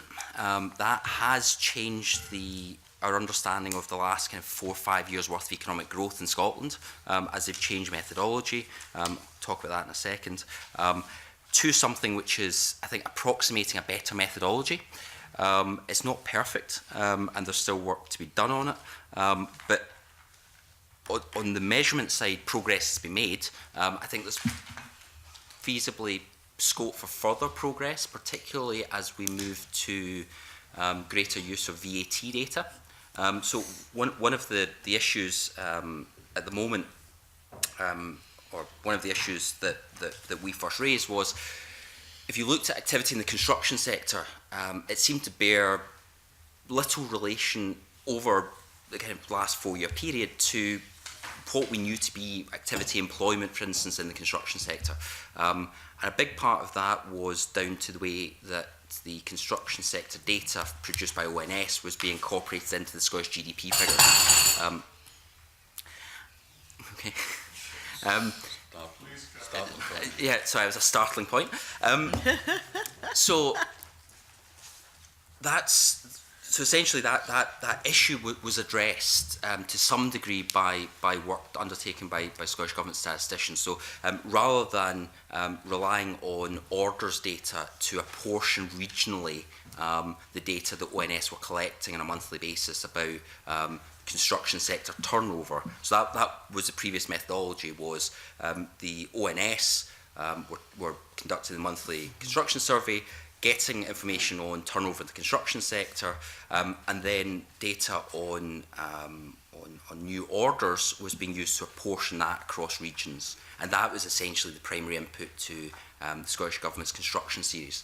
As I said, there are problems with that. We saw that in particular. We saw quite an explosion almost in what that suggested construction sector growth had been through the period 2014-15, which, you know, if you'd seen that sort of increase in construction GDP, you'd expect to see some reflection of that in employment in the construction sector, and just we didn't. So the Scottish Government have now moved to a different methodology, which is essentially based on the use of the overall data from the ONS in terms of overall turnover in the construction sector, but they're just using a different way of apportioning that, essentially, in order to get a series that they think closer matches activity in the construction sector. So sorry, that was a really long answer, but it was just quite a dramatic difference from like minus 12%, I think, at one point, to plus 4% in terms of that change. But you think that's much more accurate and an indication of what's actually going on? Yeah, the number of problems with using the orders data, one of which is that orders data can, so if you take an offshore wind development, say, which I think was the example the Scottish Government used, if that's being, that order's being lodged with a company headquartered in the rest of the UK, that might give a different picture.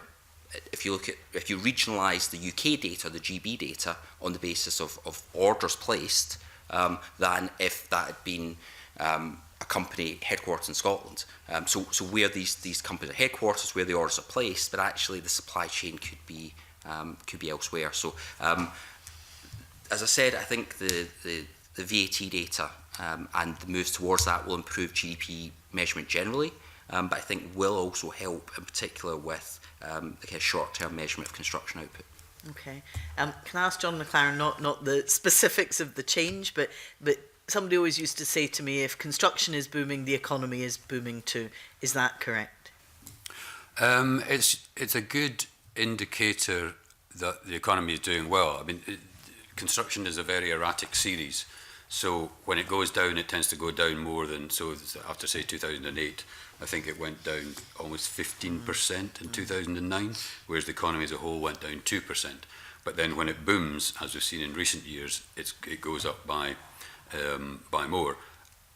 But because of that erraticness, plus the difficulty of collecting the data, it makes it a difficult series to have much faith in. So although the GDP data has been revised, I mean, for a start, at one point construction output had, in real terms, had increased by 33% in 2 years before it was revised. Clearly it hadn't. Nobody in the right, I mean, especially as the industry itself was saying, oh, well, we're in the doldrums, I don't know where this is coming from. Now it's been revised back to something like 10 or 12%, which is still a lot. But having said that, the ONS haven't revised their figures. Their regional figures still show this enormous rise in infrastructure, doubling. So it's now by far the biggest sector. So there's still some issues. I mean, the Scottish Government is saying that on their measure, that what the ONS is counting as construction is actually engineering or something else in relation to the energy, the offshore and onshore wind machines. So there's a problem there in sort of like defining necessarily, is that construction or is it something else? So it's an important weather vane as to how well the economy is doing, but not a particularly reliable one. So if you've got something that's going up 33% and then you as the government, you were saying, bloody hell, we should be doing something about this, or maybe the economy is overheating, more important at the UK level with macro powers. But you would be saying, but if it actually was only going up 12% or even less, you've probably made the wrong policy decision. So it's important to keep an eye on it, but also not to put too much faith in what it is showing. And the other thing is, if in this area, which I think is quite important, but is really commented on, is at the time of this, when it was massively increasing in Scotland, and they were trying to think of ways why this was wrong, which we've now got this thing about the energy industry. One of the other theories, and it probably is true to some extent, was that a lot of the new infrastructure stuff, particularly the second Forth Bridge, was actually being done by overseas firms. So the profits were being, it looked like there was a lot of extra activity. Employment was flat.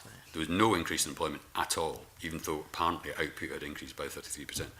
And what was happening, what might have been happening, was that the people working on the Forth or Second Bridge and other places like that were coming from other parts of the UK or abroad doing specialist work, and so were never counted as being in Scotland. So that means that in an area like that, then GNI, gross national income, is much more important than GDP, but we're still at early stages of getting a GNI figure for Scotland. GNI is also very important, much more important for Scotland than, say, the UK, because it has a huge impact on things like the energy sector. Much of it's foreign-owned, fish farming, most of it foreign-owned, the North Sea oil, banking. So it's sort of very important, probably as, if not more important than GDP, but we just don't have a reliable series for it. That's a slightly tangential thing, but it is kind of important for to understand the construction sector and how reliable or otherwise GDP is in that area. Is it, and just to go at tangent, just very briefly, Convener, is it in the Scottish Government's gift to develop that series, or is there a blockage to it happening? It is in their gift, and they are developing it, okay. But it's very difficult to develop because you have to know the ownership of the company and how much of the profits are remitted. Now, going overseas, that's difficult, but not. It's doable. But within the UK, that's extremely difficult. What do you do with Tesco? What do you do with there's other companies? So maybe it's UK based, or what do you do with the RBS? It's Scottish based, but most of its profits are coming from England. So it becomes very complicated and very costly if you want to put enough economic effort into statistical effort into actually getting reliable figures. So they are producing these figures, but only at a Scotland as a whole level, and it's still in quite early stages, but it's a very difficult ask. Okay, thank you, Convener. Angela Constance. Thanks very much, Convener. I'm interested in productivity. McKinsey & Co are on record as saying that for UK construction workers, productivity has remained flat since 1945, while manufacturing, retail, agriculture has grown by 1,500%. And in Scotland, according to Construction Scotland, productivity within the construction industry has remained flat since 1994. Yet, you know, when you look at the economy as a whole, it's improved by around 30%. So I would be really interested to know what is this about? What are the implications of this? Are these figures indeed reliable? And if so, what would be the solutions to improving productivity within this particular sector?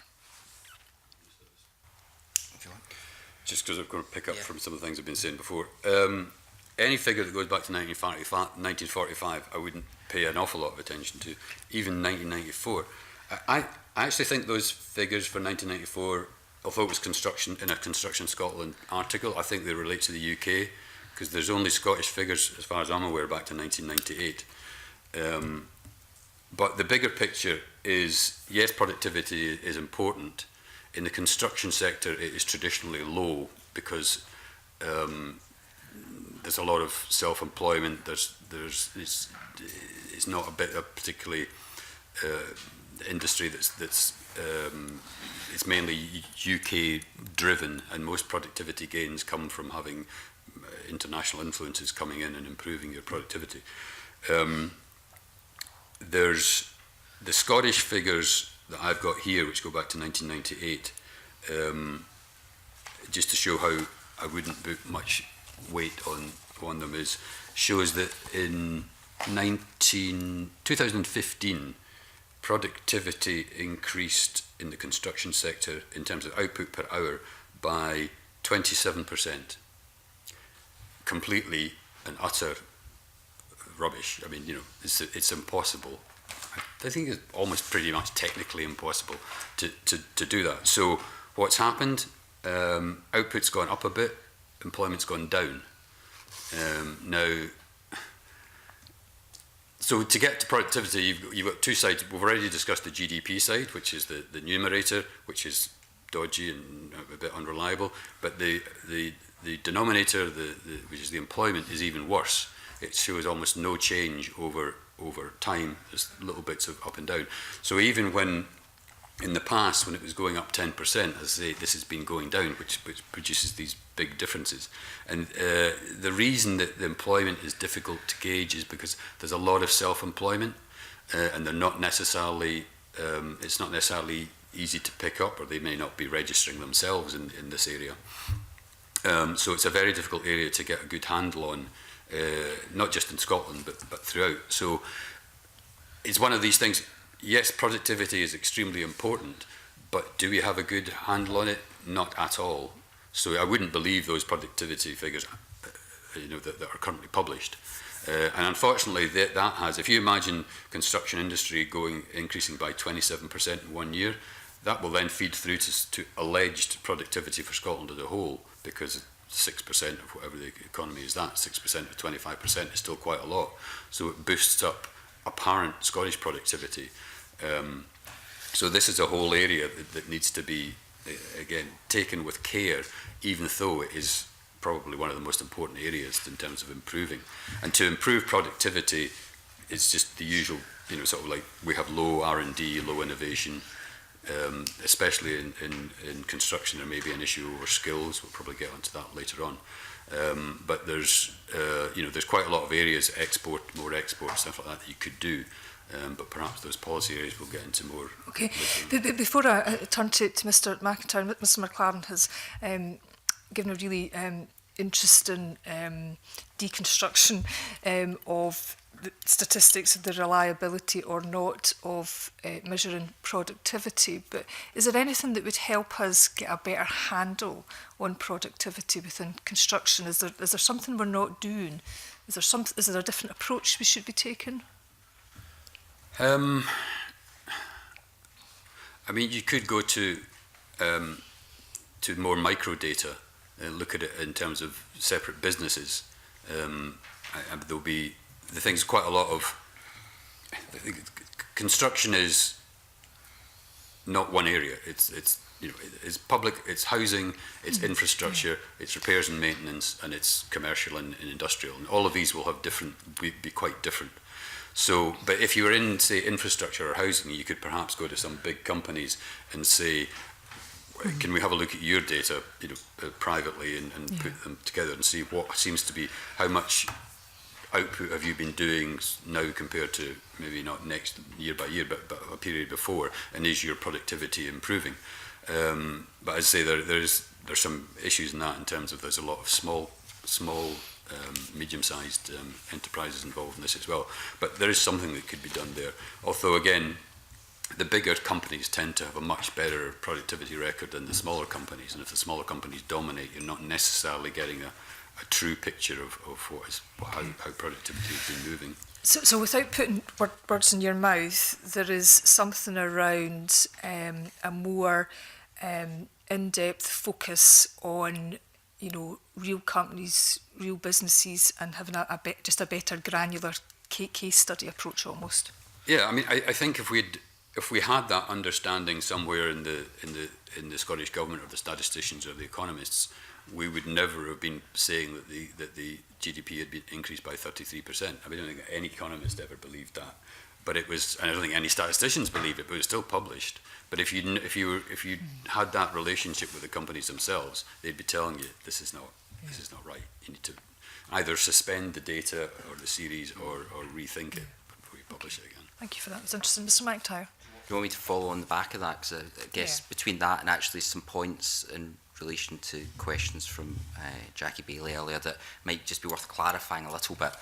One is a lot of the measurement issues we've got with the construction sector aren't, you know, construction sector output in 2010, 2011, 2012, which are much better benchmarked against supply use tables and a much better understanding of what's actually happening coming out of the ABS data, the firm level micro data that help us, help Scottish Government statisticians produce those sorts of tables. So I think the issue around data and the numerator, as we just talked about, is about the short term. It's the last few years until we've got those sorts of benchmark data.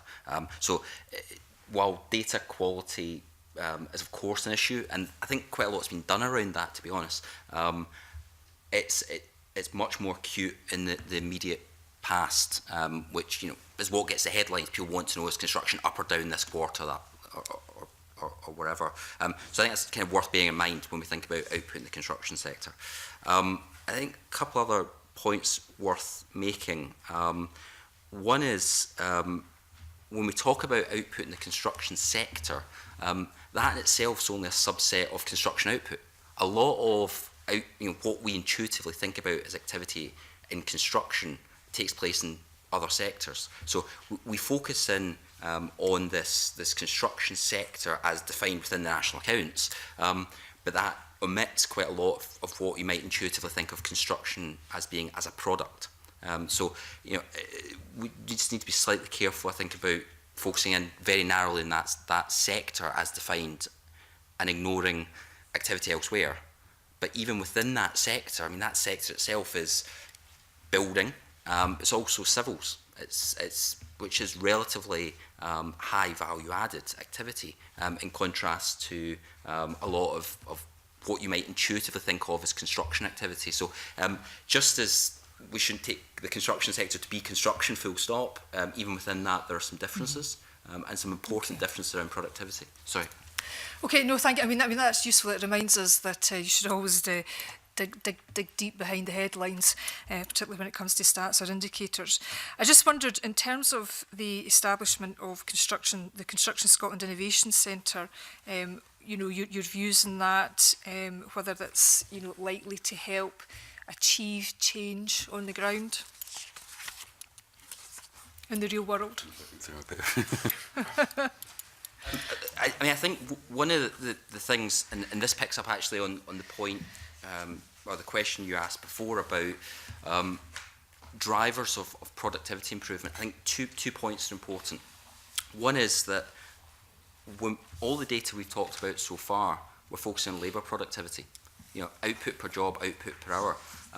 And there's some evidence, somewhat dated now, by which I mean probably 10, 12 years old for the UK, that in contrast to lots of other countries, we have quite a low capital intensity of construction. So we use a lot of labour, but not much capital, in contrast to, say, Germany, I think was the example back then. And actually, when you control for that additional input, the construction sector, certainly the evidence I was looking at for the UK suggests it's not, it's not out of kilter with international peers, or certainly wasn't at that point, and its ability to take capital and labour and produce construction. But if we have relatively higher labour inputs, then our productivity is going to look worse than our international competitors. So you said earlier, what could we do in terms of the data to get a better handle on what's happening on productivity in the construction sector? One thing is to actually go back and say, okay, let's control for the capital being used in production, so that we've got an idea of actually how productive the sector is. And the second thing, again, goes to this idea of one of the big challenges for productivity, not just in construction but elsewhere, and there's some evidence that actually construction is well, the people who were here before aren't still here. One of the problems in the construction sector is management practices. The survey done by the ONS last year, which they'll be repeating shortly, puts management practice in the construction sector below average and among some of the worst of any sector. So I think that's a big challenge as well. How do we better combine the inputs we've got? So there's some evidence of that as well. I don't know if... Yeah, I mean, to be honest, I think we're both quite good at discussing the data and the economics of this area, but because we're not construction experts, I think certainly I will struggle in knowing much about the Construction Scotland Innovation Centre, how effectively it's working, or any of these bodies, or even the sort of like major policy changes that have been made in recent years. But in terms of what the committee should be looking for in the future is sort of like, why were these bodies set up, and whose interests are they really looking after? What specific problems are they trying to solve? So something like the Construction Scotland Innovation Centre, it might be quite good for large companies in Scotland, but because so much is SMEs and they don't have much time for training and they don't have much time for doing other things, then and they won't have much money, will they actually be able to engage there? So will it be helping as many people as it could? I think these are sort of issues that I wouldn't, if you ask them, they'll say yes, they are. But so it's somehow getting to the truth of like how well are they working, and could they be working better, or should they, or is it kind of waste? I want to move on to look at regional variations. I'm always interested in that. Although Scotland's a small country, local economies are very different, and I want to look at regional variations in the context of innovation. So in the paper produced by clerks, we have statistics, that say local authority areas contributing most to GVA and construction. It's the big authorities, Glasgow, Edinburgh, South Lanarkshire. Probably not surprising when you think of scale. And then you see a similar pattern when it talks about top 5 local authorities for construction employment. Glasgow, the Lanarkshires, Fife, and Edinburgh. And then when you move on to the top 5 local authorities for construction enterprise activity, again, you see, Glasgow, but you also see Aberdeenshire, and you also see Highland. And I just wondered if you had any perceptions on how, smaller, local authorities can also, be leading the way as well. Again, I don't have a great knowledge of the reliability of regional data in this area, but what strikes me is that it would be important to break down the data by the different types of construction. So housing is probably going to be heavily related to population size, as suggested, I think, in your papers. But on something like infrastructure, then Highlands might be doing very well because of onshore and offshore energy constructions, which could be quite big. Obviously, Aberdeen's got the North Sea and construction related to that. So, again, the Central Belt will be much more about business and industry construction. So I think you need to dig a bit deeper into the figures to then sort of see that's anomalous, that area there isn't building many houses. I don't know, South Ayrshire or something sort of thing. Why is that happening? Is there a problem there, or are they doing something else? And again, perhaps getting to the areas where government might be more interested and might have more of an impact in terms of providing more public housing, whereas if people are doing energy things in the Highlands, there will be issues there for the government in terms of planning, infrastructure, access and things like that, but it's of a different ilk from, say, from a housing issue. That's as much as I can offer in that area. I think Dr. McIntyre can sweep up one or two of these points if he wishes, but I think we will move on now to questions from John Mason. Okay, thanks very much, Convener. I mean, I suppose you both made me quite pessimistic because we can't obviously measure anything very accurately, it seems. So how do we kind of build on that? But no, I mean, I think the evidence you've given us so far has been very helpful. I mean, if you heard some of the previous panel, I mean, one of them, for example, said we should have a mega project all the time going on, presumably to bring in, create that kind of specialist skills, jobs, and so on and so forth. I mean, I suppose one of my questions is, should we be putting money into construction? Is that having definitely a positive impact on the economy? We've always been told that if we build a new house, then it helps people out of fuel poverty, it helps them be healthier, it helps the kids study because they've got more space. All of these positives. On the other hand, if we put money into construction, does it all go to men? And because there's so few women in the sector, do they all lose out and the gender pay gap gets worse? I mean, can you help me around any of that area? Or is it just so uncertain that we can't tell? I guess one of the things I tried to do in response to Angela Constance, picking up on the point to Jackie, was, we've got to be careful about, the big picture trends and data, certainly over, looking back 2, 3, 4, 5 years ago, probably reasonably reliable. The shorter term, certainly GDP, that there's an issue which is being addressed. So I don't think you should take the impression away that we can't know anything or rely on anything in the data because the data are inherently problematic. I think it's more a case of certainly looking at the big picture trends, being aware of what's being captured. To pick up Angela Constance's point at the end about employment locally, we do have an issue about measuring employment at a more local level because the confidence intervals around survey estimates get bigger. Now, that may be something we should bear in mind when we think about that. Just as to pick up the gender pay gap issue, ASH is probably some of the best data we have on survey-based data on earnings. But even then, it's not that it's inherently unreliable. It's just that there's a confidence interval round about it, and that's inherent with any kind of survey. Now, we can do things to improve that, but actually probably longer term, the direction of travel around access to VAT data and turnover or HMRC data on earnings will help do a lot of that and provide those more reliable indicators at a more local level, say, or provide more reliable estimates of the gender pay gap.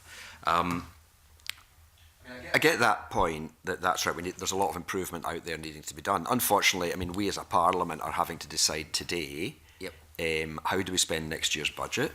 Do we put it into construction projects, or do we have more nurses or more social workers? And we're having to get young people, do we encourage them into the construction sector, or do we encourage them into nursing? Are you able to give us any guidance in these things? I mean, is £1 spent on construction, does it work its way through, or is it not as simple as that? Yeah, I mean, you can look, and John and I can both look and say, okay, the multiplier effect of expenditure in the construction sector is whatever it is. If you spend that in a different sector, here's the expected multiplier effect in the economy. I guess the broader issue would be one of, and this goes back to the question about the new institute, is what is it supposed to achieve? What are the aims? Because the aims aren't just, presumably, boosting GDP. Instead, it will have a whole variety of aims. And the question then is, how do you design an evaluation process that allows you to conclude whether or not it did that? And that's something that I think in Scotland we are not very good at doing. Are we saying it's more difficult in this sector than in other sectors because of all the issues about self-employment, etc., etc.? Not inherently, if you've got the data, or if you design the evaluation in such a way that you can look at the effect that it's had potentially on individual contracts or individual firms to get some idea. I mean, if you have have activity being supported where it's heavily dominated by male employment, no one's going to be surprised to see that the employment supported, and if you ran this through any kind of standard economic model, would replicate those sorts of gender differences. Now, if instead you take the view we are going to fund new female apprenticeships in construction, well, if the criteria is you've got to be female in order to apply for that, then that's going to boost female employment in the construction sector. It's at what level you want to look at this, for me. Yes. I mean, Mr. McLaren, do you want to add anything to that? Yeah, I mean, I think if you take the issue, for example, that you brought up of like having a mega project all the time, I mean, there are some merits in that if you have a mega project, it will probably have big companies involved. There's a good chance there would be a lot of overseas involvement, and that can improve productivity, not just on that project, but for all the other suppliers within Scotland. So that can have a long-term positive impact, as well as, I mean, presumably it's got to be a good mega project that will have a long-term positive impact on the Scottish economy, not building a bridge to nowhere, which is, it might sound silly, but there's lots of countries do it. But then, if you did something like that, you would find short-term complaints of like, well, there's not many Scottish people involved in this, not many Scottish companies, because it's on the cutting edge, which is where you get your innovation and your productivity from. And we can't see yet the long-term productivity benefits that will ripple through the wider economy. All we can see is that there's not many Scottish companies involved. On the other hand, you say a pound spent in construction, is that good for Scotland? It is good for Scotland at the minute in terms of a lot of those companies, a lot of the construction sector is Scottish based because there's so many small and medium-sized companies. So that's good in the short term, but is it doing you much good in the long term, because these companies are not very productive? So all these things have to be balanced up in terms of where do you want to go. But then there's some other things like, do you want to pick certain areas that Scotland is well placed in and could be perhaps build up a better knowledge base and sectoral specialisation in, for example, green construction, which is a faster growing area than most others, or sort of pre-construction, where you build something somewhere and then just move it at the end to which I think is quite big in certain continental countries, Germany. Yes, I mean, on that point, I mean, I'm going to run out of time in a minute, so, but if I can press you on that point, because the previous panel, again, we got quite, and there's clearly in practice a wide view on that as to whether do you build off-site, do you build on-site, all this kind of thing. I mean, from your point of view, or from the economic point of view, does it make any difference, or does that just imply that's the kind of more productive way to do it? From my point of view, the most important thing on that, from my point of view, is these are the fast-growing areas of construction. If you want to get involved, and Scottish construction as a whole wants to get into the areas that are faster growing rather than the ones that are not happening so much, then that's where they should be more focused. And perhaps you can help in that by having training programs and whatever planning permission eased so that these things can come through. So again, there's different ways of looking at these, but to me, those are the growth industries. If you want the economy to grow faster, you have more presence in the growth industries. Right. Okay. Well, I could ask you more, but I'll leave it at that just now. Thanks so much. Colin Beattie. Thank you, Convener. The Scottish Government has an ambition to build 50,000 houses by 2021. How capable is the sector of being able to meet Scotland's infrastructure needs to drive growth as per the investment strand of Scotland's economic strategy?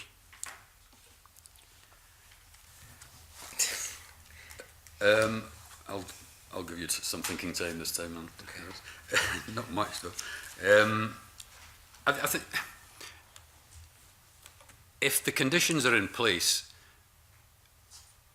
that those houses can be built, then they can be met. Because if they're not built, constructed by Scottish firms, then somebody else will come in and do it, or a UK firm will come. But the conditions that must be met are that people want to buy the houses, so their incomes, their earnings are sufficient, that they're in there, that planning permission is available, that they can build these houses relatively easy, and that they're going to get a reasonable profit off them, sort of thing. Those are the more important elements about meeting a goal like that, especially on the private side. On the public side, it's slightly different. There's obviously the budget concerns. And as the budget is tight now and is likely to continue to be tight, then that puts the focus more onto some sort of public-private partnership, which is, what would you like to say, rat-infested area, difficult area to... It's had its problems, shall we say, in the past, and it's still having its problems. So it's a matter of how do you best get the two, and I don't think we've really sorted it out, to work together in these areas so that the funding pressure is taken off the public side, but the private sector produces what you want and of a high enough quality. Probably isn't a particularly useful answer in the sense of what you were perhaps hoping to get. But I think, as I say, in the basics of it are those two things of like, it's not about the ability of the construction sector to do it. If other things are in place, it will be built. Maybe not by Scottish companies, but it will be built. And on the other side, if the public sector doesn't have the money, how do you manage to get in the private sector to help out? It would be interesting to get your comments. The previous panel actually quite alarmed me in some way by saying that it wouldn't be possible, and they seem to be saying that it was because of land banking, that the development companies, they banked all that land, and there was a pipeline, and it would not achieve what the Scottish Government was looking for. I mean, that goes back to my point of the other things being in place. So one is people's earnings are enough that they're looking to buy a new house. The other is that the planning permissions and things like that are in a position where they're allowing the houses to be built. Because the land bank comes up because, well, we don't want to build there. You might want us to build there, but we don't want to build there. But we'll build there, but we won't build there until we're happy that we can get the right price for it. So we're going to land bank. And you're at a stalemate. So that's a different condition. The houses or the roads or the hospitals could always be built because the capacity of the industry is always there. It's a different thing from saying, could we feed ourselves through just our own agriculture? Do you actually believe that the capacity is there? I mean, again, with the previous panel, we're hearing about shortages of workers in the industry, and issues coming from Brexit and all the rest of it in terms of the number of workers that are available, and aging population within the industry, and that perhaps the capacity might not be there. There certainly is a possible potential for Brexit to impact on the number of workers that you could get involved, but I imagine that's going to be a temporary thing. Ultimately, if the countries and the construction industry is grinding to a halt, the government will find some way. They might not be coming from Eastern Europe, but will come from somewhere to do these jobs. But there could be a temporary issue in that area. But I still think that overall, but these things, do I think that these houses, number of houses will be built? There's a good chance that they won't, because almost every target by the UK government or other governments isn't met, because they don't address the underlying problems. They just say, we want this to be built. And it's like, yeah, but they don't want to build them there or at that price or have as many social housing within it, sort of thing. That's the issue, rather than, could we build them? Yes, we could build them, but not the way that you want us to do them. So there's a good chance that that won't be met, but not for the reasons of capacity, Brexit aside, I suspect.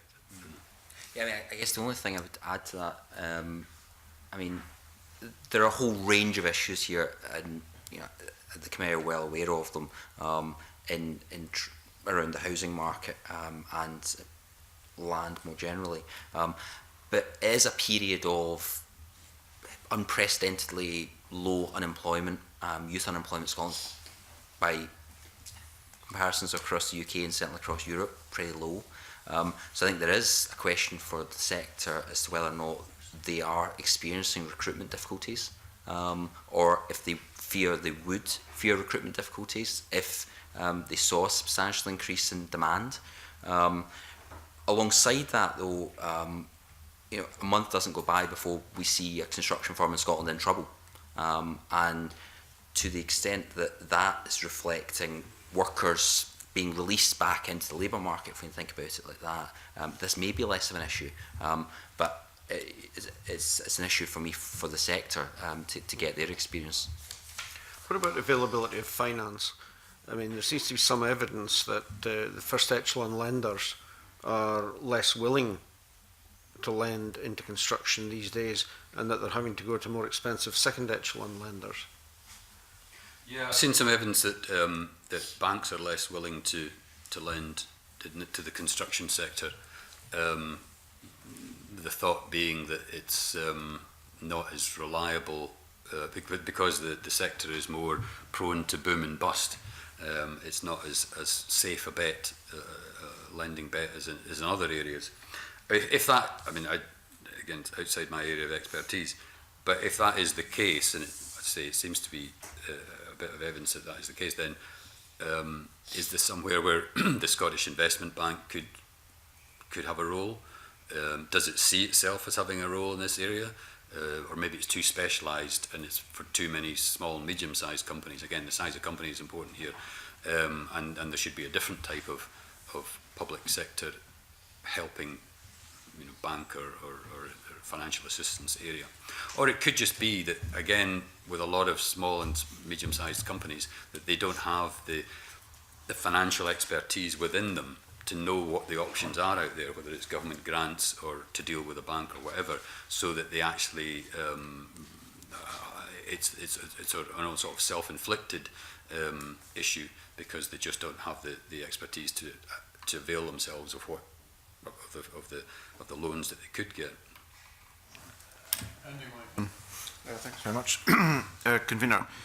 I just want to ask a question about historically the role of the public sector and the private sector in construction. Historically, the public sector led in building houses and roads and railways and energy infrastructure. Over the last 40 years, that's swung quite dramatically. So the private sector is now more involved in, well, not so much the railways now, but certainly energy and housing, etc.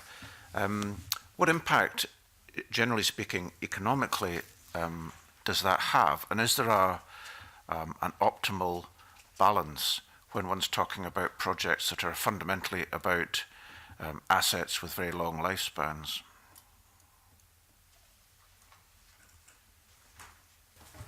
I mean, there's quite a lot of sort of big issues involved in that question. If you look back at how the government spent money, say in the 21st century versus the first half of the 20th century, or maybe sort of post First World War, then the shares might not be that different. They're a bit higher now than they were then, but what they're spending them on is massively different. I mean, what was spent on even education, health, and things like that versus defence, infrastructure, and things like that is and so part of the reason for the squeeze on the public sector in some of those areas you're talking about is because they've had to spend, well, they have decided to spend much more money on health and education, which is politically popular, I guess, or they wouldn't be doing it. But it means that much less is available for that, and so, which is why more, well, I guess public housing has been less money invested in that, but also this way to try and find a better way to get the private sector more involved in an area that used to be the public sector. But in historical terms, I guess we're still in quite early days for that. So we're still scrabbling around to find ways that where the schools that are built, it doesn't cost £150 to change a light bulb, and the tiling doesn't fall off after a couple of years, and it's nobody's fault, or the firm's gone bust and you can't get the money back. So I think it's still, you know, in a way of, we don't have the money anymore to do that unless you decide to increase taxes. But based on the realpolitik, it might not be your opinion or my opinion or anybody else's opinion, but based on the realpolitik that if you go into an election saying I'm going to increase taxes, income tax by 20p or 20p, then I'm going to lose the election. If that is the case, then there's not, that money isn't going to become available again to spend on infrastructure and on public housing. So how do you solve the problem of getting enough of it and of a good standard? And as I say, that is extremely common. I think, you know, a lot of countries, most countries are probably dealing with that issue now, and still scrabbling around to find a reliable way through it. And some of this is, I'm interested. I mean, my daughter went to a high school that was a PPI school. Its design life is 40 years. She came from a primary school that was just celebrated its 125th anniversary. Will last another 125 years, with some maintenance and the putting a lift on the outside, bolting that on to improve accessibility. So you're basically saying that these are political choices, that people want short-term rewards for their electoral choices, as opposed to the more long-term view that perhaps was taken in the past, or inevitably was taken in the past, because construction methodology was different. You didn't have much choice but to build things that were going to last a long time when you were building them out of stone and steel. I think there's that. I think there's also the issue of maybe not so much primary schools, but certainly in secondary schools. Part of the reason they tear a lot of them down is because they're just not functional, and you know the design and architecture has moved on, so that there are ways of stopping bullying and getting flow better around the thing, that they can't do them in the old ones, so they have to rebuild them. And I think they now almost build in an obsolescence to them, not quite as bad as an Apple phone, but along the lines of, you know, the way things are going, and you know, we're going to need probably a different style of school in another 20, 30, 40 years anyway. So don't spend too much on it, because it's going to get ripped down in 40 years, which is a valid way of doing it. But it's then sort of like, so how do we make sure the good school's good enough in the 30 years it does exist, even if we do know that because I mean, 30 years ago, what would you imagine would be in a school versus what is in a school? I mean, when I went to school, it probably wasn't that different from when my dad went to school, but from when I went to school to when kids now go to school, entirely different setups, and they need a different structure to them. So I can understand that, but it does make it extremely challenging then to decide what is the best way to do these things. I could apply that to anything, you know, airports, road systems. And I think it's something that the universities struggle with as well, university campuses struggle with as well, is exactly this issue. I mean, if you look at University of Strathclyde, University of Glasgow, lots of redevelopment taking place there, just to make old buildings fit for purpose for modern students. I mean, I don't know what the design life of this building is, for instance. I won't push that point any further, but again, it's a very similar point. I don't necessarily think that's tied to who delivers the project, so much as what the commission for the project is, and how much people are willing to spend to do it. Yes, I was thinking more about the financing rather than the commissioning. You talked briefly about Brexit. It's a perennial topic. We haven't talked about it for a while in this committee. We're reaching perhaps the beginning of the end, or the end of the beginning. What challenges have appeared in the last year around the construction sector that were not always going to be apparent? Is there anything new? Nothing new, just the old chestnuts of workforce.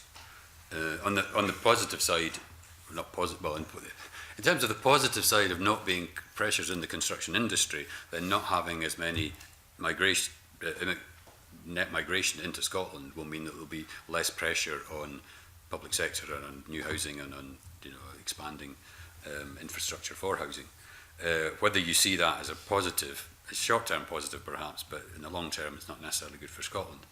But other than that, I think there's just I did read somewhere that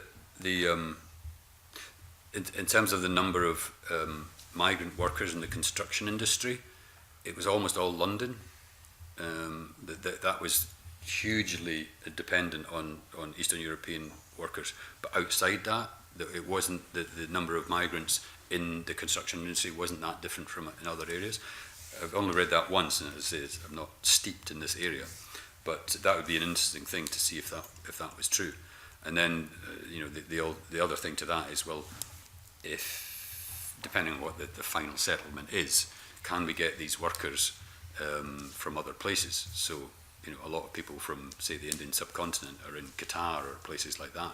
I imagine that coming and working here is slightly nicer than just arriving in Qatar and waving goodbye to your passport for a while.